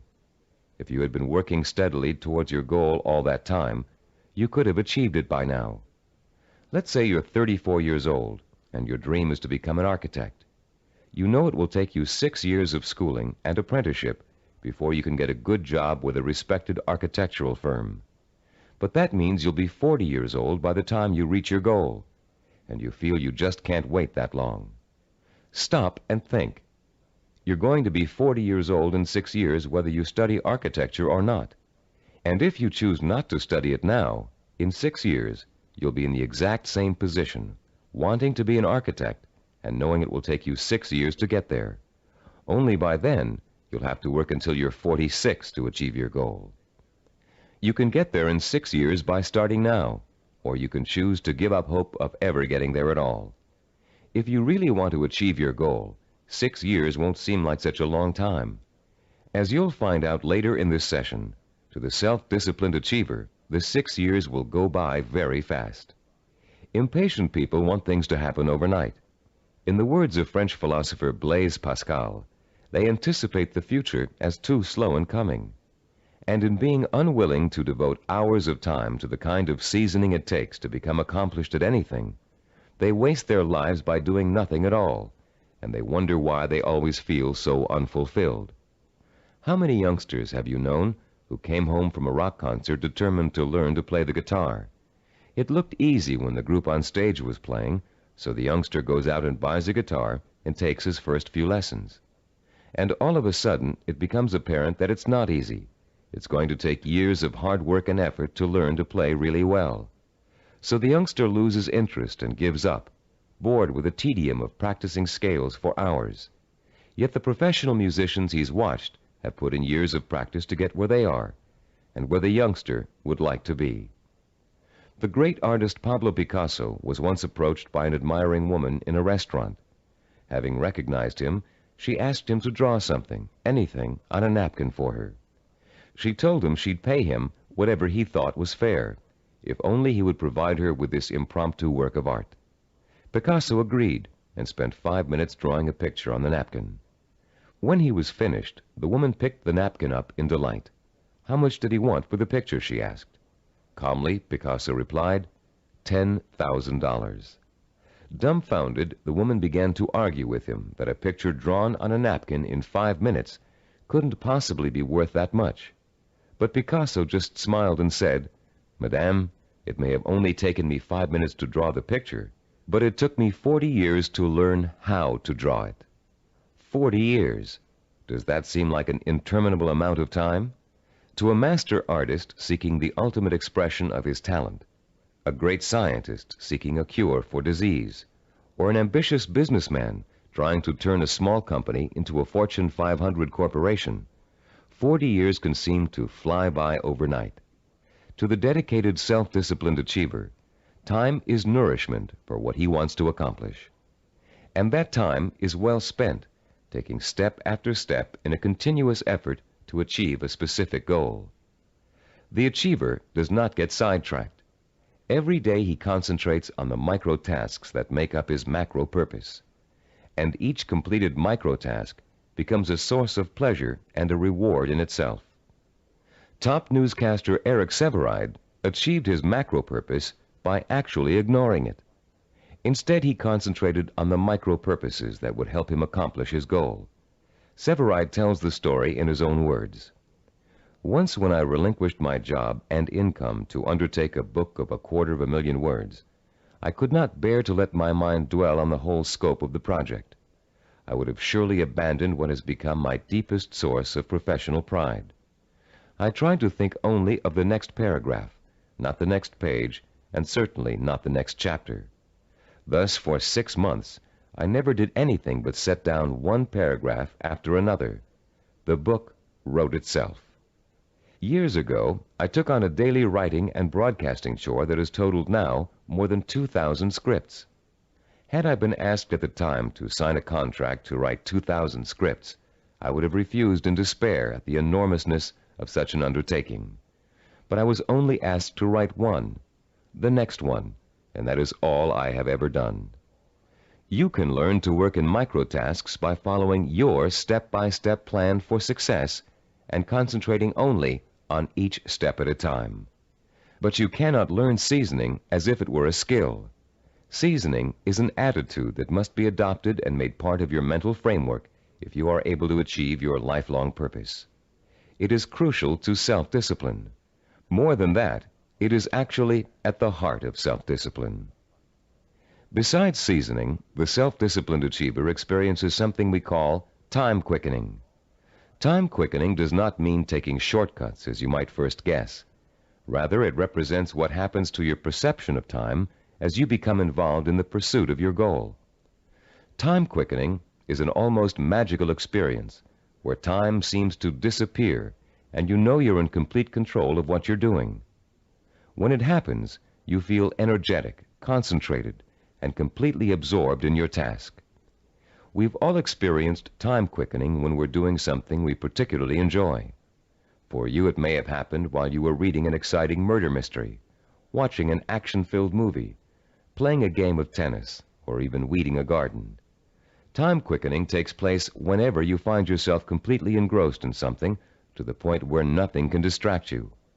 The moments fly by so quickly, you're just not aware of them. Past and future seem to disappear, leaving only you and the task you're engaged in. And after what only seems like minutes, you look up and notice in shock that a great deal of time has passed. Dreams are a reverse example of this phenomenon. Although you may often wake up feeling as if you've been dreaming a particular dream for hours, the whole thing has actually taken place in just a minute or two. The human mind has the amazing ability to alter our own perception of time. Once you learn to use this ability to your advantage, you will no longer be discouraged at the thought of having to spend so much time pursuing your goal. Scientific research has shown us how to trigger the experience of time quickening. You can actually learn to consciously create the sensation that time has stopped. You can do it by becoming single-mindedly and uninterruptedly involved in an activity for a significant period of time. Time quickening occurs when you surrender your attention and your senses to something outside of yourself. There are 6 steps you can and must take to experience the benefits of time quickening. Listen to them carefully, and then try to recreate them, first with lesser tasks that may or may not be related to your goal, then with your actual micro-purposes. First, create or find a working environment that is free of distractions and potential diversions. Second, focus on doing one task at a time and stick with it until it is completed. Third, surrender yourself to the task at hand. Work hard and work well, and don't stop working until you have finished as much or more of the task as you started out to do. Fourth, plan to work uninterruptedly for a significant span of time, several hours if possible. Fifth, don't watch the clock as you work, and don't continually compare how much you've accomplished against how much you still have to do. Sixth and last, stop working when your thinking becomes muddled due to fatigue. The first few times you try using these 6 steps, you may have a hard time following them all. But the more you practice, the easier it will get. And soon you'll notice that time seems to be flying by quicker and quicker every time you sit down to work. Time quickening makes work enjoyable and helps prevent the normal wear and tear of work on your mind and your nerves. It is the antidote to burnout and the key to maintaining a healthy emotional balance during long hours of effort. Time quickening will enable you to successfully complete the string of micro-tasks that over an extended period of time will take you closer and closer to the completion of your macro goal. And if your goal is years away, time quickening will make it seem to all happen so quickly that the illusion of overnight success will almost seem as if it's coming true. Using time quickening to follow a step-by-step plan for reaching a goal is one way to make that goal appear closer than it really is. But time quickening won't do you any good if you find you can't even get started on your micro-tasks. For most people, the biggest enemy of success is procrastination, postponing doing the work you know you must do in order to accomplish your ambitions. Like most people, you may think procrastination is relatively harmless, a trivial problem that you don't really need to worry about. But there's nothing trivial about a habit that is the cancer of self-discipline. Procrastination is an achievement killer, and unfortunately, The more often you succumb to it, the more habitual it gets and the harder it is to deal with. Procrastination is a serious deterrent to self-discipline, and it takes a serious effort to overcome it. In the next part of this session, we're going to explore some common reasons for procrastination and the most effective ways of overcoming the would-be achiever's most self-defeating habit. Psychological research tells us that chronic procrastinators fall into three groups. The first group fears failure. The second group fears success. And the third group uses procrastination as a way of rebelling against authority. Let's examine each of these groups to see how they turn their own psychological problems into reasons for procrastination. The first type of procrastinator may actually already be a successful business person or professional, but he or she is successful only up to a point. These people set such high standards for themselves that they live in constant fear of not being able to meet those standards. They cripple their own efforts to succeed by working at less than their capacity, so they are never really challenged and therefore never will fail. People who are successful early in life, usually in school or in an athletic career, often turn into this type of procrastinator. Take Sarah, for example, a city planner who graduated at the top of her class from Stanford University. Soon after graduation, Sarah joined the planning director's office in a major West Coast city. One of her duties is to generate reports for her boss to use in making important presentations. Sarah has begun putting off doing the reports until the last minute. Once she collects the material in time, she finds that she dawdles with the writing process until the night before, or sometimes even the morning of the presentation. She then rushes through the writing and ends up turning out an adequate but far from superlative report. What Sarah manages to do in each case is avoid testing herself to the maximum. She is not certain whether she can live up to the high promise of her success in school. By putting off her work till the last minute, she doesn't have to find out the truth about her abilities, because of course at the last minute nobody could be expected to turn out a perfect report. In the course of this kind of procrastination, Sarah has picked up a new skill called brinksmanship. She flirts with catastrophe by not doing her work in time, then pulls herself out of the brink at the last minute. If her performance doesn't measure up, she can always blame lack of time for failure. When her performance is good, she can applaud her ability to come through in the clutch. All that Sarah is proving is that she can do an adequate job at the last minute. The real test, what she'd do with the report if she took the time to work on it, has never been faced. The second group of procrastinators are afraid of the very thing most people are striving for, success. Some of these people are simply afraid to stand out from the crowd. They don't want to be seen as different.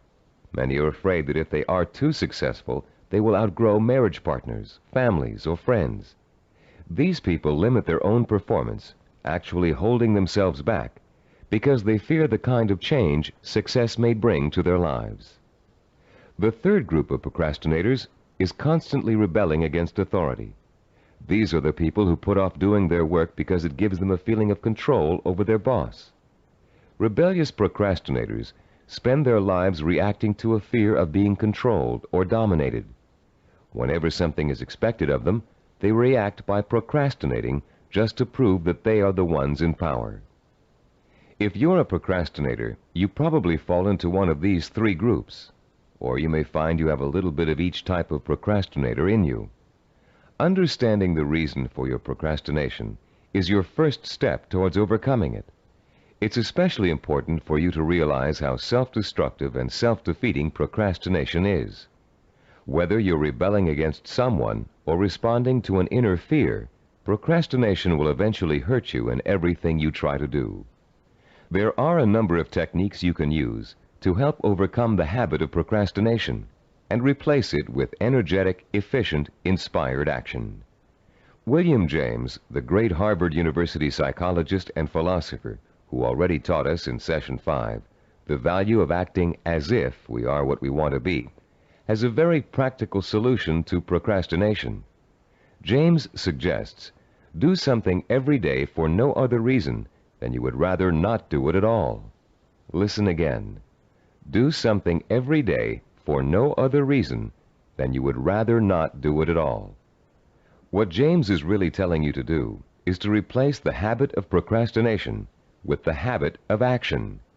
As soon as you catch yourself thinking, well, I won't do that now, I'll do it later, you must immediately do whatever it is you're procrastinating about. Self-disciplined achievers also use two special time management techniques to overcome the tendency to procrastinate. The first is called Swiss cheesing. The second is called unscheduling. Swiss cheesing is another term for dividing a macro purpose into a series of micro tasks. The management consultant who invented the term conceived of it as a way of poking holes in a large task to make many smaller tasks. If you have a task that will take 2 hours, Swiss cheesing it creates 8 15-minute segments, or 4 30-minute segments, or however many smaller segments you need to get the task done. Breaking a macro purpose down into micro tasks makes it seem much less formidable. In fact, this one-step-at-a-time approach is the only way to achieve a major goal. Without losing sight of what you want to achieve, you should never go around thinking about the enormity of your major purpose. You must concentrate only on achieving one small step at a time.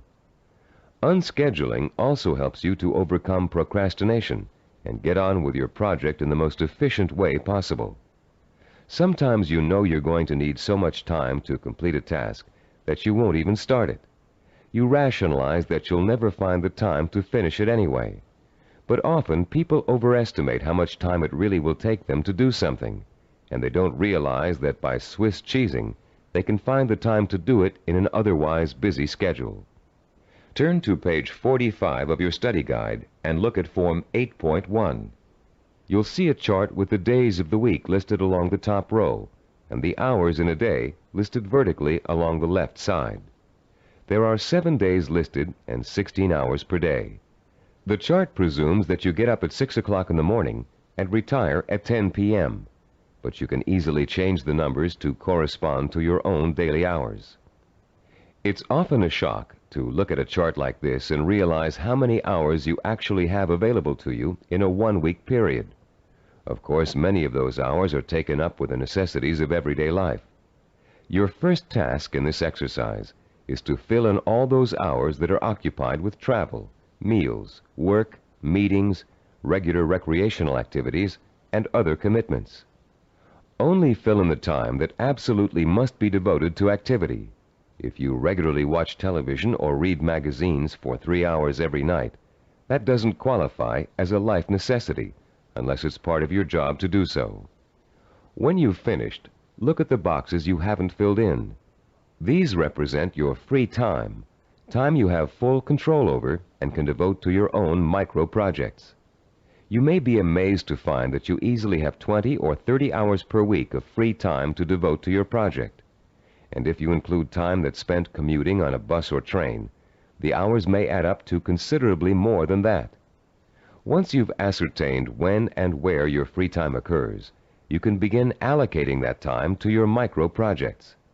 When the hour arrives to start working, remember William James' advice and do it now. Work uninterruptedly during that time, taking scheduled breaks only as necessary. And don't allow yourself to get sidetracked. Working uninterruptedly means learning to say no when people try to take you away from your work. If a friend calls up and asks you to go bowling while you're working, you must learn to refuse. Make a date to go some other night, but complete your working hours in the time you've allotted to them. Let your family know that you're serious about completing your tasks. Schedule time to enjoy being with them, and let them know that when you're working, you are not to be interrupted. After successfully completing each work session, fill in the blank hours on your chart with a special colored pen or pencil. Choose a name for your project and fill in the blanks with that name. It will soon become extremely rewarding for you to look at the chart and see the red or green boxes begin to take up considerable space on the page. More rewarding, you'll begin to see real progress in your effort to complete your micro tasks. As you learn to devote uninterrupted time to your work, you'll find the time-quickening experience begin to occur more and more often. and you'll be less and less inclined to procrastinate. Soon your micro-projects will become as much a part of your life as eating and sleeping. And an excitement will take hold as you begin to realize that yes, you are working steadily toward your goal. And not only can you really do it, you are really doing it. Be careful not to overcommit yourself in terms of time spent on your project. Your goal is not to exhaust yourself. And beware of trying to go in too many directions at once.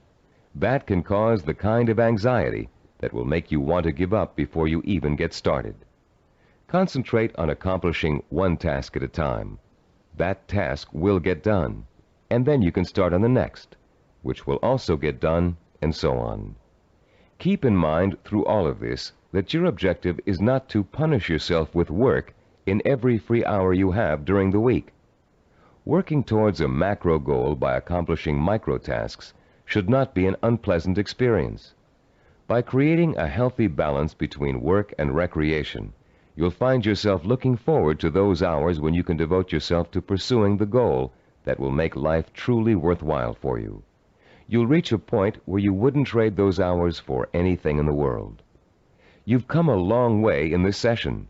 You've learned how to overcome the tendency to procrastinate, how to experience time quickening, and how to learn to value seasoning as inevitable in reaching any goal.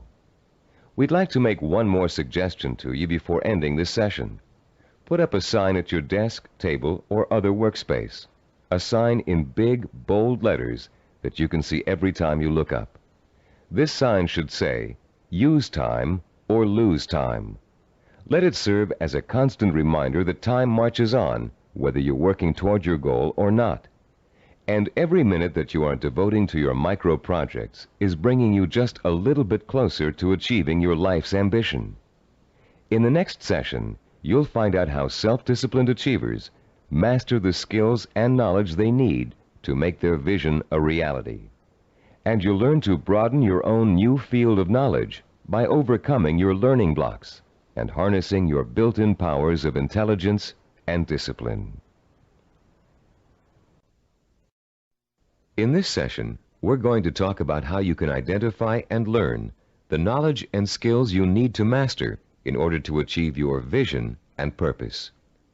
As we've repeated throughout this Neuropsychology of Self-Discipline program, any goal worth achieving takes preparation and careful, patient work. As easy as running is, as natural as it seems, you wouldn't go out today and run a marathon without months of preparation, slowly working up to 3 miles a day, then 7, then 10, then 15, gradually working toward the 26-mile goal.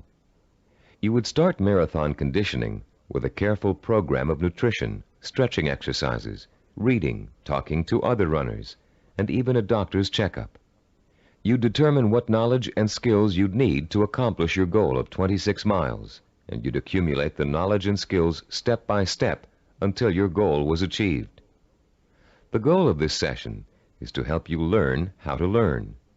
Many of us were programmed years ago with the belief that there are certain things we just cannot learn. We were tracked in school into one path or another because of test results which told us we had no aptitude for a particular subject area, or by teachers or counselors who believed we were best suited for one discipline over another. In some cases, the stereotype was as blatant as girls take home economics, boys take shop. In other cases, the grounds for tracking could have been racial or economic, or some other person's perception of our intelligence. In a now famous psychological study, new teachers in an elementary school were told that certain students in their classes were gifted and certain others were slow. In truth, there was no measurable difference in the student performance up till that time. But by the end of the following semester, the students labeled gifted were doing work above grade level, while the slow students were performing below. The only thing which had changed was the teachers' attitudes toward the children. Much of our response to learning has been based on what we've been told about our ability to learn. In this session, you'll learn how to break through the learning barrier and clear away the mental blocks that have you falsely entrapped in the belief that you can't learn certain difficult subject matter and skills. You'll learn how to learn all over again, this time recognizing that your potential is as unlimited as your imagination. You, like other self-disciplined achievers, will know how and when to acquire the essential knowledge and skills that will enable you to achieve your goals. In our research into human achievement, we found that the world's most persistent and successful people had developed a four-step approach to learning that ensured they would successfully acquire the knowledge they need to achieve their goals. The process is a simple one. Listen carefully as we go over its basic components. First, they're able to determine what new skills and knowledge they must learn in order to achieve their goals. Second, they call into play their belief in their ability to learn. They believe they can learn any subject or skill, no matter how difficult it might be. Third, they're patient. They understand that acquiring new knowledge and skills is often a slow, step-by-step process that requires systematic trial and effort. No matter how young or how old, the learner must go through the same progression of acquiring knowledge and skills. And fourth, they develop their own effective, personalized system for learning, a simple learning formula they can apply to any subject matter to efficiently and thoroughly master goal-relevant knowledge and skills. Let's delve into each of these steps in turn to see how they can be applied to your own learning efforts. The first step of a learning program to acquire a new skill can be approached much like the planning work we dealt with in Session 7. You can design a similar flowchart with an activity box labeled Start and a box labeled Finish. The intermediate steps are, of course, other activity boxes. Activities which must take place at the same time must appear one above the other.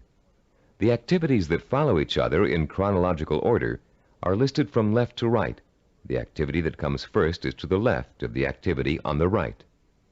Any research you have to do, consultations you have to make, background materials you have to accumulate, all are entered on your flowchart in the proper activity boxes. Let's assume for a moment you're just about to begin your first year of college. Your ambition is to become a neurologist. You know that to get into medical school, you have to excel in college pre-medicine. The thought of taking 4 years of math, chemistry, and biology seems pretty intimidating, and becomes even more intimidating when you realize that you have to have almost a straight A average in those subjects to be even considered for medical school admission. The intimidation would quickly go away if you could develop a 4-year visual network plan that outlines specifically what you had to learn and in what order you would have to learn it, year by year. Then, upon viewing the completed network plan, look at it and develop the deep inner belief that you have it in yourself to master each of the subject matter areas. Let's work through a visual network plan for successfully completing college pre-med. Granted, most of you listening to this program won't want to become medical doctors, but this example is applicable to any situation in which new knowledge and skills must be learned. Turn to diagram 9.1 on pages 48 and 49 of your study guide. I'll pause a few moments while you find diagram 9.1.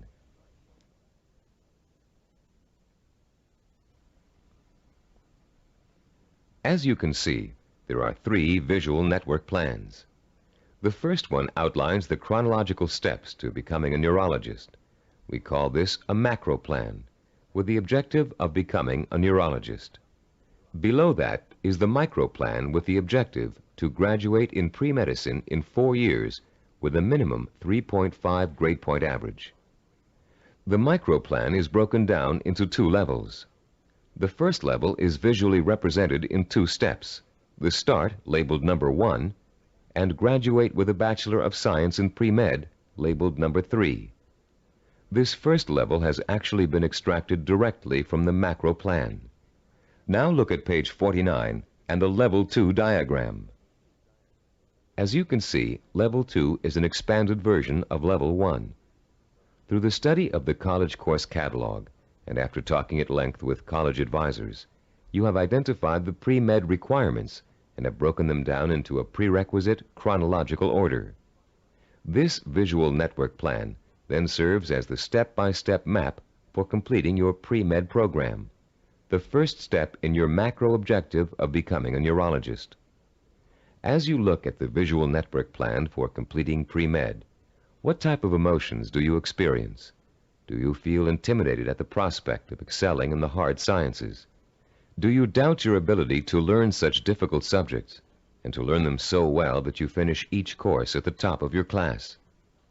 If you feel intimidated and experience doubt, then you probably won't make it. If you look at the plan and feel deep down inside that with enough effort, study, and application, you can master each of the courses, then you'll probably succeed. The difference, you see, is really not in ability or intelligence. Rather, it is an attitude, your belief in yourself. The belief in yourself as someone who is capable of learning is 90% of the learning hurdle. The other 10% is single-minded application mixed with ability. The belief in yourself as someone who has the ability to learn is the second step involved in the self-disciplined achiever's pursuit of goal-related knowledge and skills. Much of your own belief in yourself as someone who is capable of learning complex material may have been educated right out of you in school for a variety of reasons, some of which we explored at the beginning of this session. One major reason for this belief is a vicious cycle people get caught up in early in their learning experience. Take math, for example. Many people have learning blocks when it comes to math. They feel that they just don't have the aptitude to learn complex mathematical concepts. And they can prove this lack of ability to you from their grades and success in math classes. What most of these people lack is not the aptitude for math, but the application of self-discipline. Math requires progressive learning. You have to master one concept before you can go on to the next. If you miss a few steps in between, then it's really easy to get lost. And once you get lost, it's nearly impossible to catch up. To stay on top in math requires a daily effort of study. Most people who enter math because of their lack of self-discipline think that they can get by with a minimum of effort. Most of these people are intelligent. They can get by in most other courses by just coasting. They think they can do the same thing in math, but soon they get behind and can't catch up, and usually do poorly in the course. Then, after such an experience, they label themselves as poor in math. They carry this label with them throughout their lives. This label shades most of their decision-making when it comes to choosing courses of study and careers. Such people will avoid careers that require mathematical understanding because they think they don't have the aptitude. Actually, they probably had and have the aptitude, but not the attitude. Their life's potential was stunted by a false assumption. All they needed was someone to teach them the value and skill of self-disciplined application. Most of the people we studied in the creation of the Neuropsychology of Self-Discipline program were not extra intelligent, but they did have a firm belief in their ability to learn anything and everything. To them, 90% of their ability to learn was their belief in their ability to learn. If you examine your own positive role models, you'll probably discover that few of them test out at genius level on intelligence tests. Most people think that Albert Einstein, for example, was a mathematical genius, when in actuality he flunked his college entrance exams and was a poor student in mathematics. As a youngster, he envisioned himself one evening riding through space on a beam of light. In his imagination, he sensorially experienced the theory of relativity. He knew what it was, but he was not able to explain it to others in a language they could understand. The only language was mathematics. Driven by his vision, he forced himself to learn mathematics. For Einstein, it was a day-by-day struggle, but he finally developed enough mathematical knowledge to simply express his experience mathematically. Einstein's theory of relativity and its mathematical expression ushered in the age of nuclear energy. Another scientist, whom most people attribute genius, was the inventor of the laser, Dr. Theodore Maiman. While at Stanford University, he flunked his PhD oral exams and had to take them over again. Learning didn't come easy for him. It was a daily, step-by-step struggle. Baseball hitting great and Cybervision role model for its baseball neuromuscular training video cassette, Rod Carew, didn't make his high school baseball team because his coach thought he wasn't a good enough hitter. Since then, through thousands of hours of practice, Carew has won 7 American League batting titles and is one of 13 players ever to get more than 3,000 career hits. The list goes on. Famous author, philosopher, and scholar Leon Uris flunked high school English 3 times. Malcolm Forbes, publisher of Forbes magazine, one of the most successful business publications in the world, did not make the staff of his college newspaper. The editor said he lacked the basic skills of reporting and editorial writing. Stephen DeVore, who founded Cybervision, speaks the Finnish language, considered by language experts to be the most difficult language for Western tongues to learn. Though he mastered this difficult language, he lays no claim to a superior intellect either. When I was 19, he told an interviewer, I was selected to go to Finland for 2 years of volunteer work. I had no foreign language ability at that time. In fact, I had nearly flunked out of high school French and Latin. So I thought of myself as having absolutely no ability to learn languages. With this negative attitude, DeVore entered an intensive language program for 2 months before he left for Finland.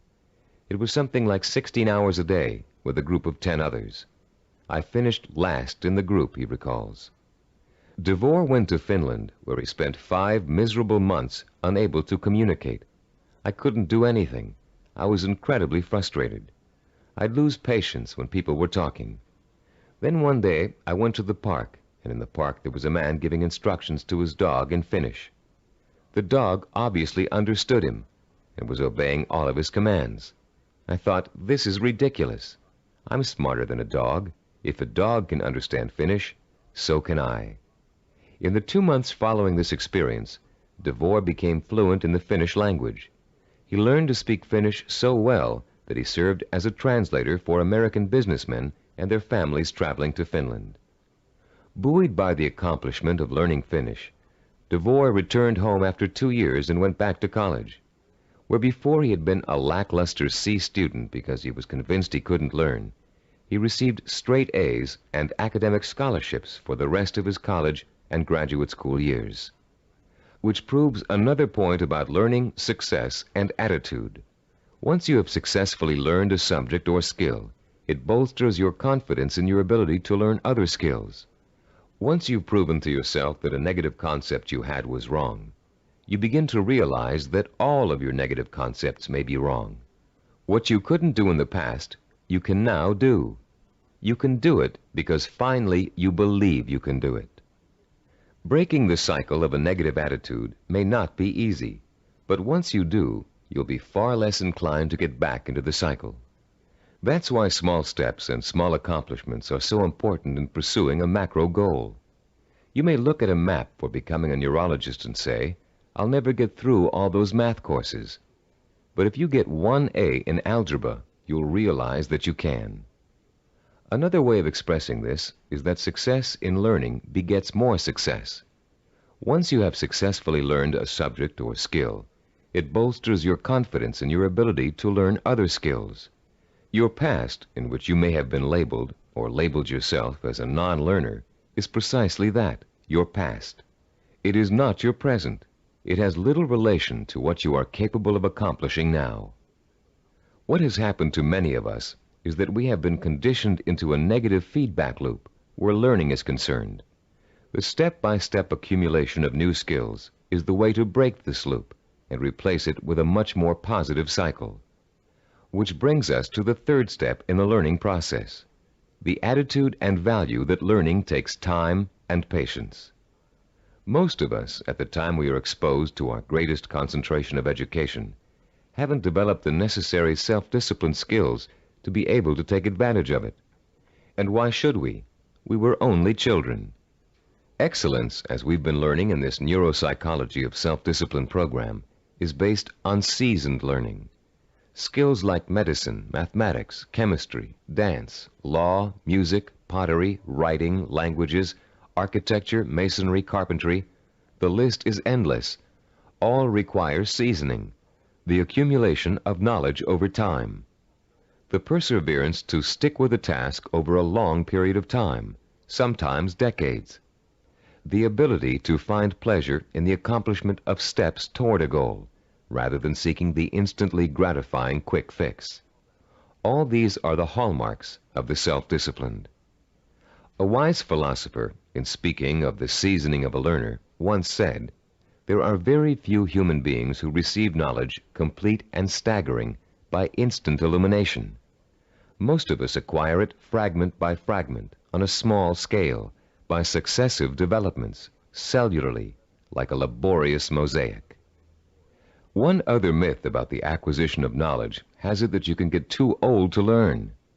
This bit of fallacious thinking has been handed down in the aphorism that you can't teach old dogs new tricks. It's worth laying to rest. A classic incident from the life of the great poet Longfellow illustrates the relationship between age and learning. Told by Howard R. Driggs, the story goes, it happened that while the poet, at over 80 years of age, was still teaching at Harvard, one of his appreciative students asked him, "How do you keep so perennially young, Professor Longfellow? We never get tired of your classes. You always have something new and interesting to give." "I've never had that question put to me before," returned the poet. Then, looking out of the window, he said, "You see those 2 apple trees in the yard?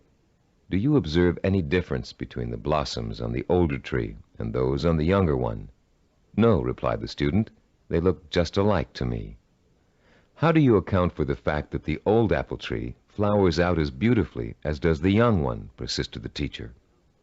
"Let me tell you the secret. That old tree managed last year to grow enough wood to put forth its new blossoms. Blossoms, you know, always come on the new wood." "Oh, I see," said the young man. "To keep young, one must keep growing." "Yes," came the quiet response. Einstein, in his later years, was asked the secret of his ability to learn. His reply also illustrates the point and importance of lifelong learning. Einstein said, "The more I learn, the more I realize I don't know. The more I realize I don't know, the more I want to learn." Age should be no barrier to the acquisition of new knowledge and skills. If you have the self-discipline to see your efforts through, you can learn anything at any age.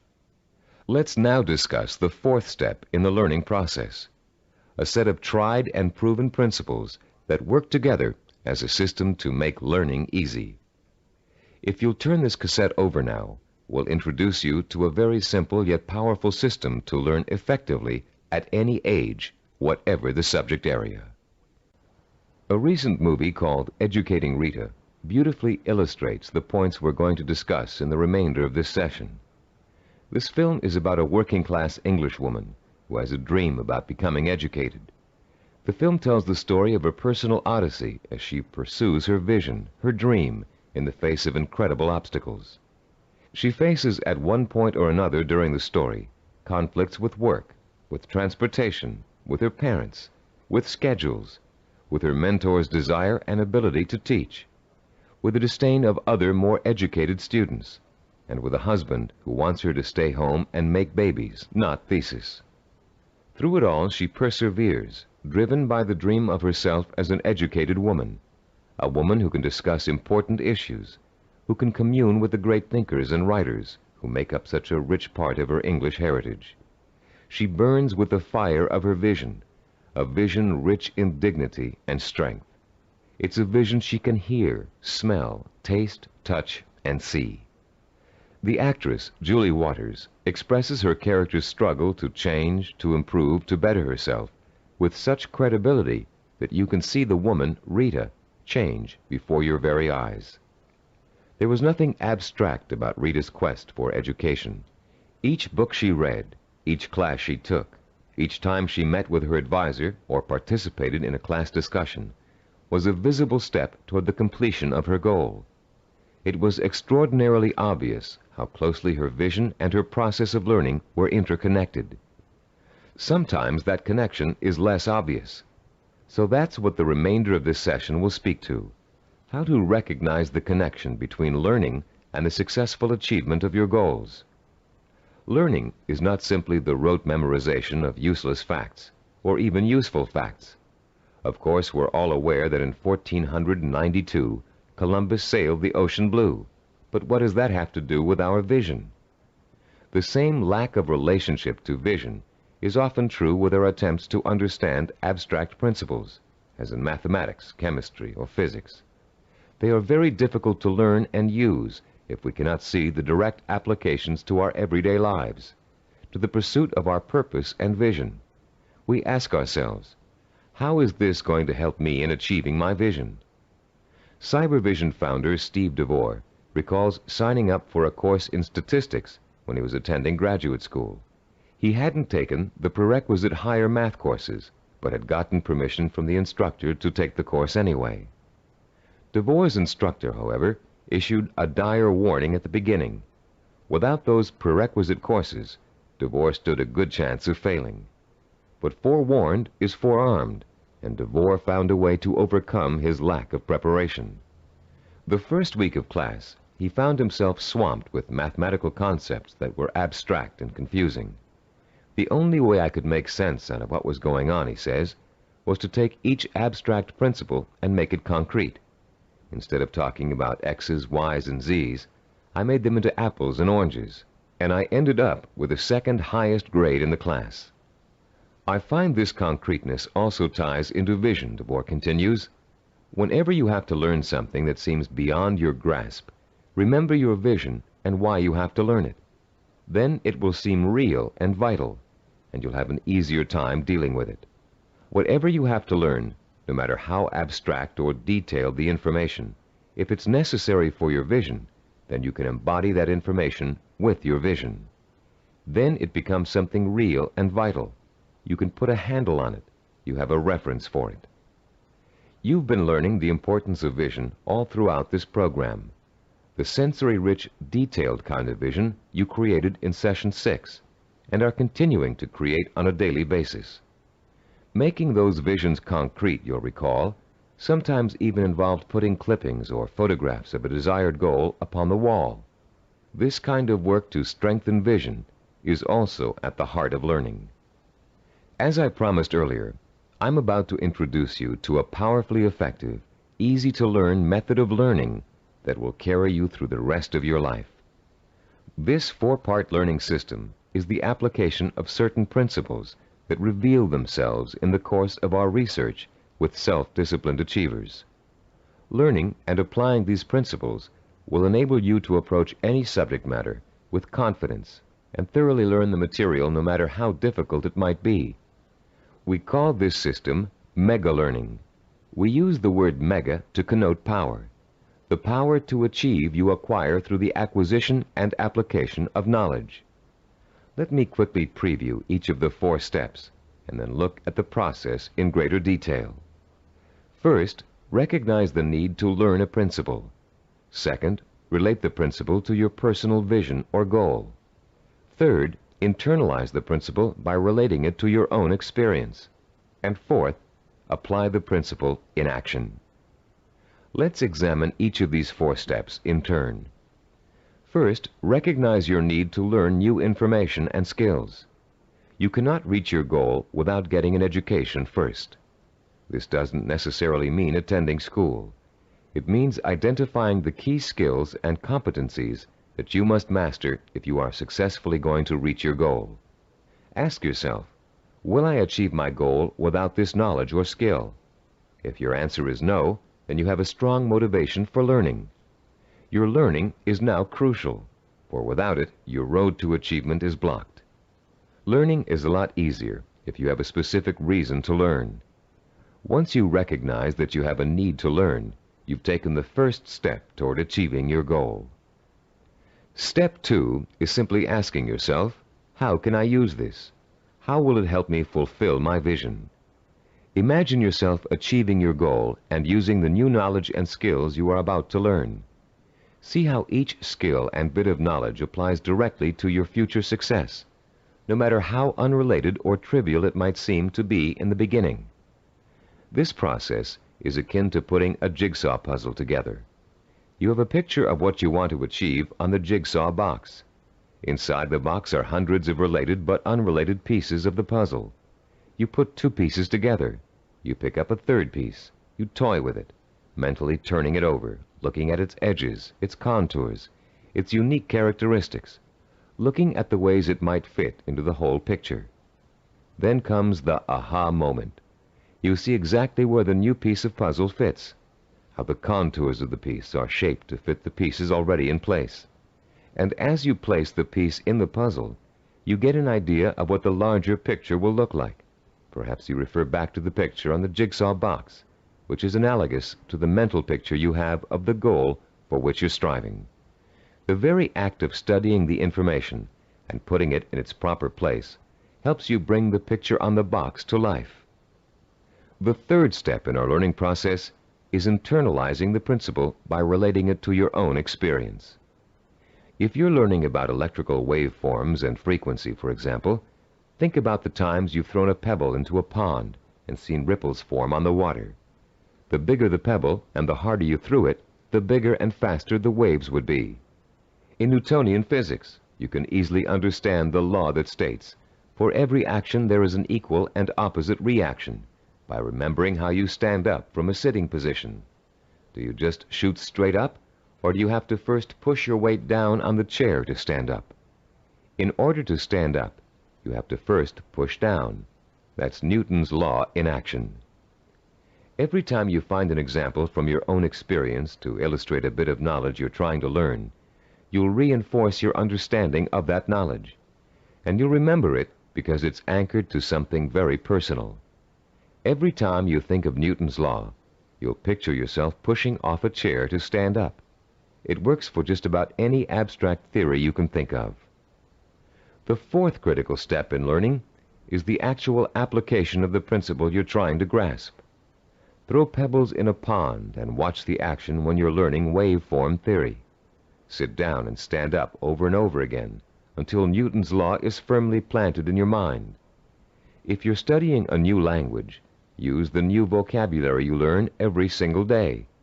As you walk down the street or through your living room, try naming every object you see in your new language. Using these 4 steps to learning will make the experience easier, less frightening, and more fun.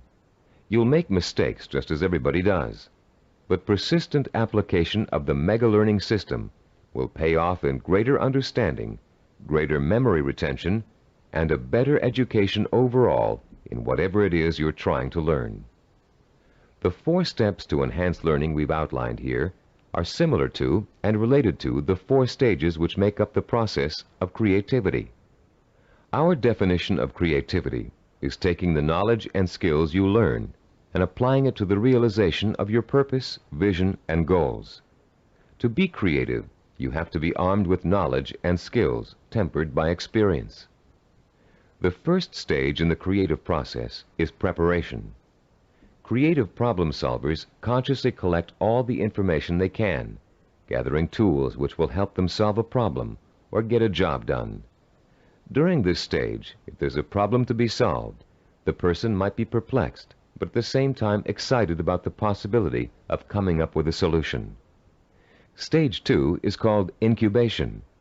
Once the research has been done and the necessary information has been collected, the creative person often releases the problem and turns to something else, including rest, relaxation, or physical activity related to the problem. During this stage, the knowledge begins to reform itself below the level of consciousness, shifting and realigning until it becomes a whole. During this stage, tantalizing flashes of insights and glimpses of parts of the final solution may emerge. Stage 3 is called illumination. This is the moment of discovery. It is the point in time where all you have learned and experienced has been distilled in your mind. The solution or inspiration springs forth almost miraculously. Miraculously, if you don't recognize how much preparation and groundwork you've already laid in stage 1. Often this stage is accompanied by an overwhelming feeling of certainty that says, yes, this is the piece of art I want to create. Or yes, this is the product idea I want to explore. Stage 4 is called verification or revision. This stage takes place again on a conscious level. The details of an experimental process, if you are a scientist, must be worked out. If you're an artist, you must decide whether this picture will be painted in watercolor or oil. This stage involves visible work and rational thinking. It involves drawing from your base of knowledge and fundamental skills to make your work conform to the vision of your creative insight. As you can tell, the knowledge and skills you acquire are the tools for the creative process. The parallels to the simple approach to learning we've outlined here and the process of creativity should also help put to rest the misconception that self-disciplined people are not creative. That discipline involves being married to lists and systems to the exclusion of freedom and creativity. On the contrary, creativity is the byproduct of a disciplined, well-informed mind, a mind that is using its storehouse of knowledge to solve problems and achieve goals. The more you learn, the more creative you can become.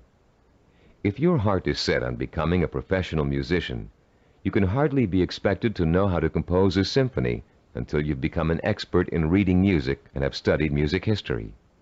If you want to become a heart surgeon, you can't expect to pioneer new techniques in heart surgery until you've thoroughly mastered all the existing techniques. If you want to start a business, you must first study how other businesses are run, and then make your own decisions about how your company will work. If the realization of your vision requires the mastery of new knowledge and skills, I hope that learning will now be a stepping stone rather than a barrier to the creative realization of your goals. In our next and last session, you'll learn how to develop the twin pillars of the self-disciplined character, persistence and perseverance. And you'll be well equipped to begin your long and fruitful journey towards the goal you've chosen as your most important ambition. I'd like to begin this final session with two true stories that illustrate the value of persistence and perseverance in any of life's endeavors. The first story is about a mountain climber named Don Bennett. After successfully scaling 14,000-foot Mount Rainier, one of the highest mountains and most difficult climbs in the United States, Don Bennett was interviewed about the experience by a local reporter. "How did you do it?" the reporter wanted to know. "How did you keep going for 14,000 feet and not giving up?" Bennett thought for a moment before answering. Then he spoke slowly, trying to get the reporter to understand the mental process that led him to the peak of that mountain. "Starting months before the climb," Bennett said, "I created a vision of myself at the top of the mountain. That vision was so real that I could actually feel the cold wind blowing in my face, and I could see the spectacular mountains and valleys all around me. I saw and felt this vision 100 times a day. It inspired me. It motivated me. It kindled my determination to see the climb through to the end. During the climb itself," he continued, "I drew upon my vision for inspiration. When the going got tough, I saw myself at the top of that mountain just as clear as could be. And then finally, I reached my goal and my vision became a reality." The reporter was impatient with Bennett's explanation. Yeah, he said, "I've heard all that vision stuff before. But that doesn't explain how you did it. You're an amputee. How did a one-legged man climb a 14,000-foot mountain?" Don Bennett looked the reporter straight in the eye and said quietly, "One hop at a time. My vision became a reality, one hop at a time." Our second true story takes place during the last few weeks of World War II. Don McCall was a seaman on the Navy ship Indianapolis, which at the time was cruising the Philippine Sea. Suddenly, the ship was struck by Japanese torpedoes, and immediately it began to sink. McCall was asleep below decks when the first torpedo hit. He instinctively grabbed his life jacket and made his way up to the deck as the ship began to roll over. As he launched himself into the churning sea, the ship sank, taking 300 men with her. Another 900 or so had been pitched into the water. "I made up my mind that I was in big trouble," McCall told an interviewer, "and I also made up my mind that I would do whatever I had to do, no matter how painful, to survive." The first thing McCall did was to move away from the other survivors and float alone. He knew about the dangers of mass panic, especially if there was a shark attack, and he knew he'd stand a better chance if he stayed away from the other men. McCall also protected himself from exposure in the blistering sun by keeping a life jacket over his head. He kept a hose on his person so he could retreat underwater in case of a Japanese attack. And most important, he kept in mind the lesson he had learned about the danger of drinking seawater, no matter how thirsty he got. For days, McCall watched men succumbing to mass panic and hallucination. He watched them being torn apart by sharks, while he escaped attack by remaining perfectly still. He watched them drinking seawater and dying of dehydration, while he swallowed his own desire to drink. He watched them dying all around him, while he remained alive. 4 days later, a Navy patrol boat plucked an exhausted 90-pound McCall out of the sea. He had survived 4 days without food or drink in the blistering sun, in shark-infested waters. An incredible feat, and he had proved the power of self-discipline even in holding death at bay. Like mountain climber Don Bennett, McCall never lost sight of his vision, staying alive. He used all his knowledge and skill to make that vision come true. He resisted drinking seawater to get immediate gratification of his thirst, which would have killed him. And he found creative solutions to the problems of exposure to the sun and Japanese attack. Both Bennett and McCall used self-discipline to endure terrible physical hardship and achieve seemingly unachievable goals. Your own goal may not seem as urgent as theirs, but the principle of achieving it remains the same. Through vision, commitment, patience, and creative application of knowledge and skill, you can see your goal through to the end. But the ultimate key to your success is what this session is all about: persistence and perseverance. In this session, you're going to learn what persistence and perseverance are really all about. You'll be taught how to develop both of these critical qualities through the application of 5 simple principles. You'll find out how to turn problems and setbacks, even agonizing situations, into positive learning experiences that will actually bring you closer to the realization of your goal. And you'll understand the value of never giving up, no matter how tough the journey gets or how endless it seems. First, let's define the words persistence and perseverance. Is there a difference between the two? Yes, a subtle one. Persistence means never giving up. Perseverance means persisting in spite of hardships, opposition, and setbacks. Mountain climber Bennett and Navy seaman McCall displayed both persistence and perseverance in their heroic efforts to reach their goals. Bennett had to use his one leg to hop at least 30,000 times to get up to the top of Mount Rainier. McCall had to stay calm and follow a life-saving plan while spending 4 days in shark-infested waters without any food or drink. These men reached their goals because they had already developed the qualities of persistence and perseverance. Now you are going to learn how to develop these qualities too. There are 5 crucial steps involved in learning how to develop into the kind of self-disciplined achiever who never quits and never loses sight of his or her goal. Listen carefully while I outline each one. The first step is to rekindle and refuel your vision and purpose every single day. Remind yourself daily of the rewards and benefits that await you when you successfully realize your goal. The emotion you draw from these constant reminders of why you're working so hard and giving up so many things will sustain your powers of persistence and perseverance. The second step is to firmly anchor the following attitude deep within your heart and mind. I can achieve anything I set my mind to. Nothing is impossible for me to achieve if I want it badly enough and am willing to pay the price for it. No matter how much hard work it takes, no matter how long it takes, no matter how difficult it is, I can and will achieve my goal. I will never forget that a journey of 1,000 miles begins with a single step. Step 3. Realize that obstacles are going to arise and setbacks are going to occur. Keep in mind that these difficulties are really opportunities to learn. Every obstacle that you overcome, every setback you bounce back from, strengthens your character and makes you smarter and stronger. Whatever you do, don't try to hide from or ignore problems. They never go away by themselves. Meeting challenges squarely and solving problems creatively is at the heart of self-discipline and at the heart of achievement.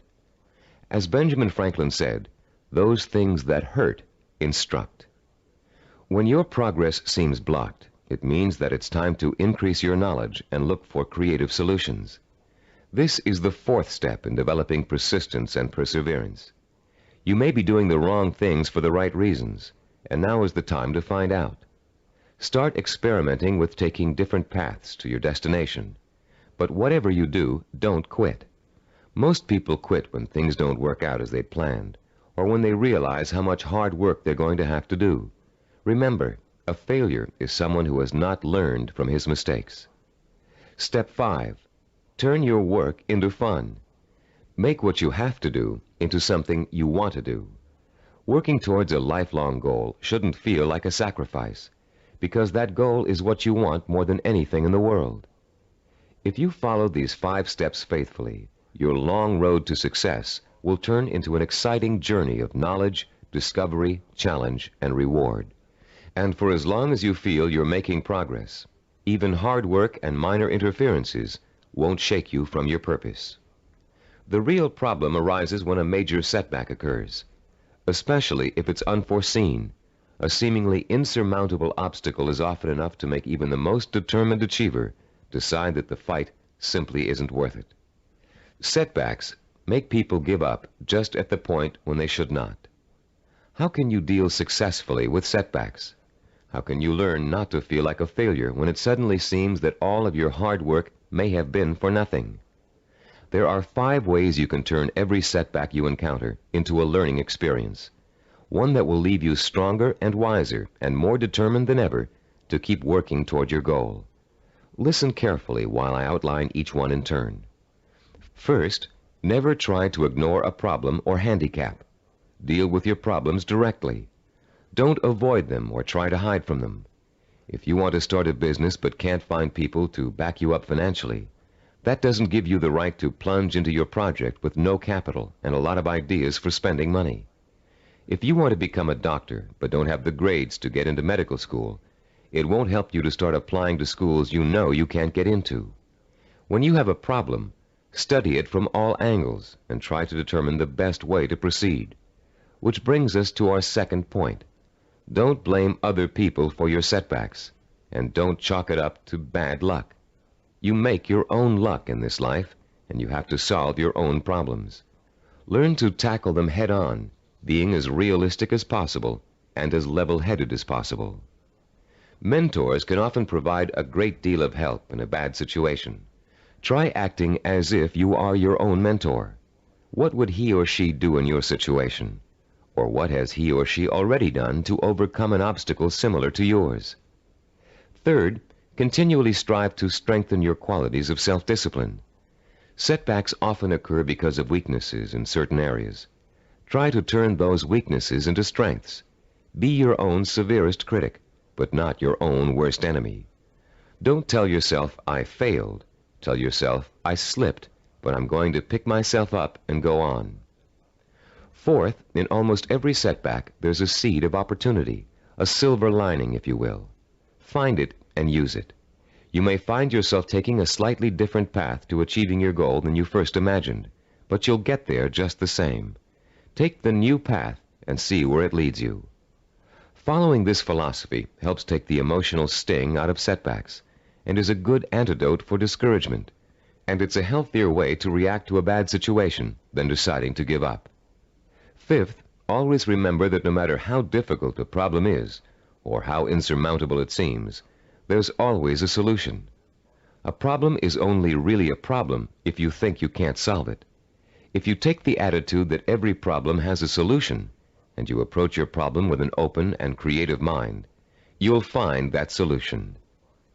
A young woman we know named Carol Napier was faced with and managed to overcome the kind of setbacks that might make anybody want to give up. Her story is so inspiring that we'd like to end this session with her example of what it's like to be a self-disciplined achiever who never quits no matter what. At 26, Carol had a degree in marketing and a good job as a marketing assistant, with an eye to moving up in the company she worked for as soon as there was an opening for a higher position. Carol had diabetes, diagnosed when she was 12, but had always been able to keep it under control with insulin shots, and had always lived a perfectly normal, relatively healthy life. In the spring of Carol's 26th year, she began having trouble with her eyes. Doctors told her that her diabetes was causing her to slowly lose her eyesight. At first, Carol refused to believe it, but when she began having trouble driving, she realized the doctors were right, and she would have to re-evaluate her job and her purpose in life to deal with the problem of approaching blindness. But before Carol could come up with a solution to that problem, her kidneys also began to fail. Ultimately, she needed a kidney transplant, which was done successfully when she turned 27. Everything seemed to be going fine when a sudden episode of insulin shock left Carol paralyzed from the waist down. Carol recalls wanting to quit then and there. At that point, I just wanted to go to sleep and never wake up. The depression got so bad that I realized I couldn't go on this way. I only had one choice, and that was to get myself out of this. Slowly, Carol regained her strength, learning to walk again with the aid of physical therapy. She rewarded herself for her progress by making a trip across the country alone to visit her parents for Thanksgiving. A trip friends tried to dissuade her from taking, but which proved to Carol that she could still make it on her own. Today, Carol is attending college, studying for a master's degree in rehabilitative education. She has decided to spend the rest of her life helping people face and overcome problems like hers. She is completely blind and still walks with a cane, but that has not stopped her from pursuing a goal many healthy people would find difficult to achieve.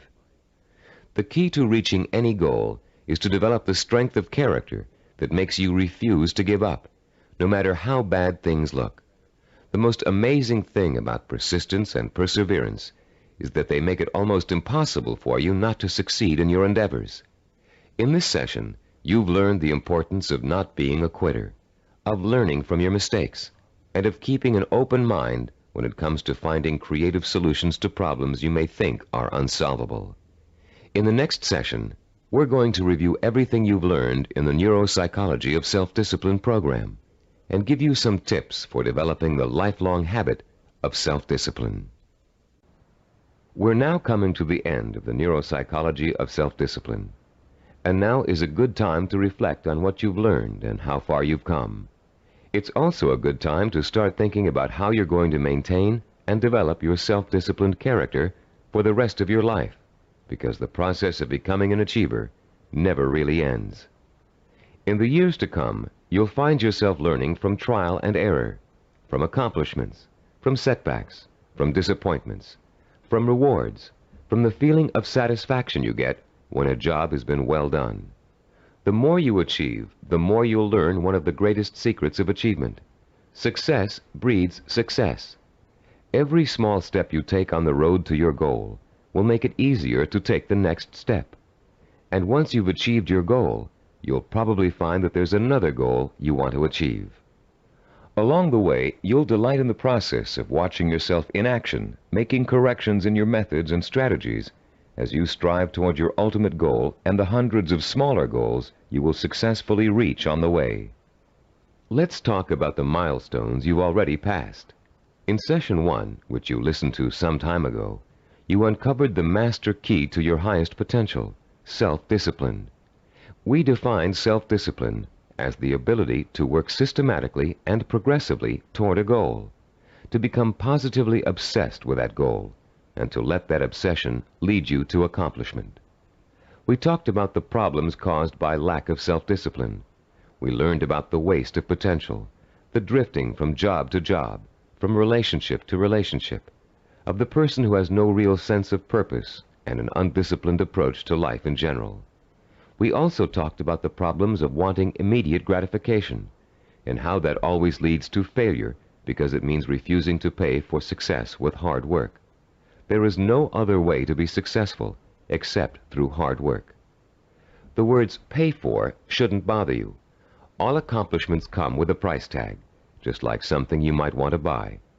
And just as you will save for an item you really want to buy, cutting your budget and making financial sacrifices, you should also be willing to make sacrifices in order to reach your goal. You may have to give up time, recreational activities, other priorities in your life. But it won't be difficult to do. because reaching your goal will become a more important source of pleasure. In Session 2, you were introduced to the 10 characteristics of the self-disciplined achiever. These characteristics served as a model against which you could compare your own strengths and weaknesses. Let's review them quickly now to refresh your memory and see how far you've come in absorbing the principles of this program. First, self-disciplined achievers have a strong sense of purpose. They have a cause or direction to which they have chosen to dedicate their lives. This cause gives them meaning in their lives and a reason to exist. Second, the self-disciplined seek out positive role models, called mentors, to teach them how to best approach their goal and overcome setbacks and obstacles along the way. Third, self-disciplined achievers use sensory images to provoke the kind of emotion that keeps them working toward their goal for as long as it takes to achieve it. Fourth, those possessing an iron will dwell on the fulfillment of their vision rather than on fear and failure. They have a positive attitude toward themselves and their goal and refuse to let setbacks get them down. Fifth, the self-disciplined achiever has a deep-rooted belief in his or her ability to achieve. This "I know I can do it" attitude is nurtured by their study of mentors and their realization that the only thing that stands between themselves and their goals is hard work and self-discipline. Sixth, self-disciplined achievers have the ability to plan and organize. They know that a goal can never successfully be reached in a haphazard way. They understand that they must map out a blueprint for success if they are ever to realize their highest ambitions. Seventh, they know how and when to acquire the essential knowledge and skills they need to achieve their goals. This comes from the planning and organization work they did earlier. Eighth, self-disciplined achievers have patience. They understand the concept of seasoning and its importance in reaching any goal. Time does not frighten them. Ninth, people who achieve their goals do so through persistence and perseverance. They are stubborn in their efforts to achieve, and they never give up. 10th, self-disciplined achievers have a mature attitude toward pleasure. Rather than seeking any diversion that will temporarily make them feel better, they take the most pleasure in doing the work that will help them achieve their goal. How many of these 10 characteristics did you remember? We suggest you play Session 2 over and over again until you can recall every one of them without prompting. Making these qualities a part of your own personality is what acquiring self-discipline is all about. And the more you listen to them, the more you think about them, the more they will become a part of your own life. In Session 3, we delved deeply into the scientific basis for this program. You learned how the key to success is developing the kind of constant internal motivation that keeps you on course through problems and setbacks, through temporary boredom or fatigue, through periods of doubt or discouragement. And you found out why other motivational programs fail to give you the sustenance you need to pursue your goal for weeks, months, or years. You learned about Dr. Carl Pribram's research into images of achievement and the critical role they play in motivating people to be successful. Dr. Pribram's discovery of the power of sensory-rich images to provoke the drive of motivation made the creation of this unique program possible. In Session 4, we discussed the power of purpose. Here you learn to focus your energy like a laser beam on what you want to accomplish. You learned how your macro or major purpose really could be broken down into a series of micro or minor achievements. You heard examples of how well-known achievers tackled major goals by turning them into step-by-step plans for success that they could deal with one at a time. In the same session, you participated in a fascinating exercise that let you pinpoint, perhaps for the first time, what your most important goal in life really is. You then used that goal to create a statement of purpose that would stand as a beacon in your quest for achievement. In Session 5, we talked about mentors and role models. You learned about the process of modeling, the basis for human learning. We talked about how models are both a blueprint and an inspiration for our own activity and our own growth. You learned how models help shorten the trial and error process we must all go through before chalking up an accomplishment.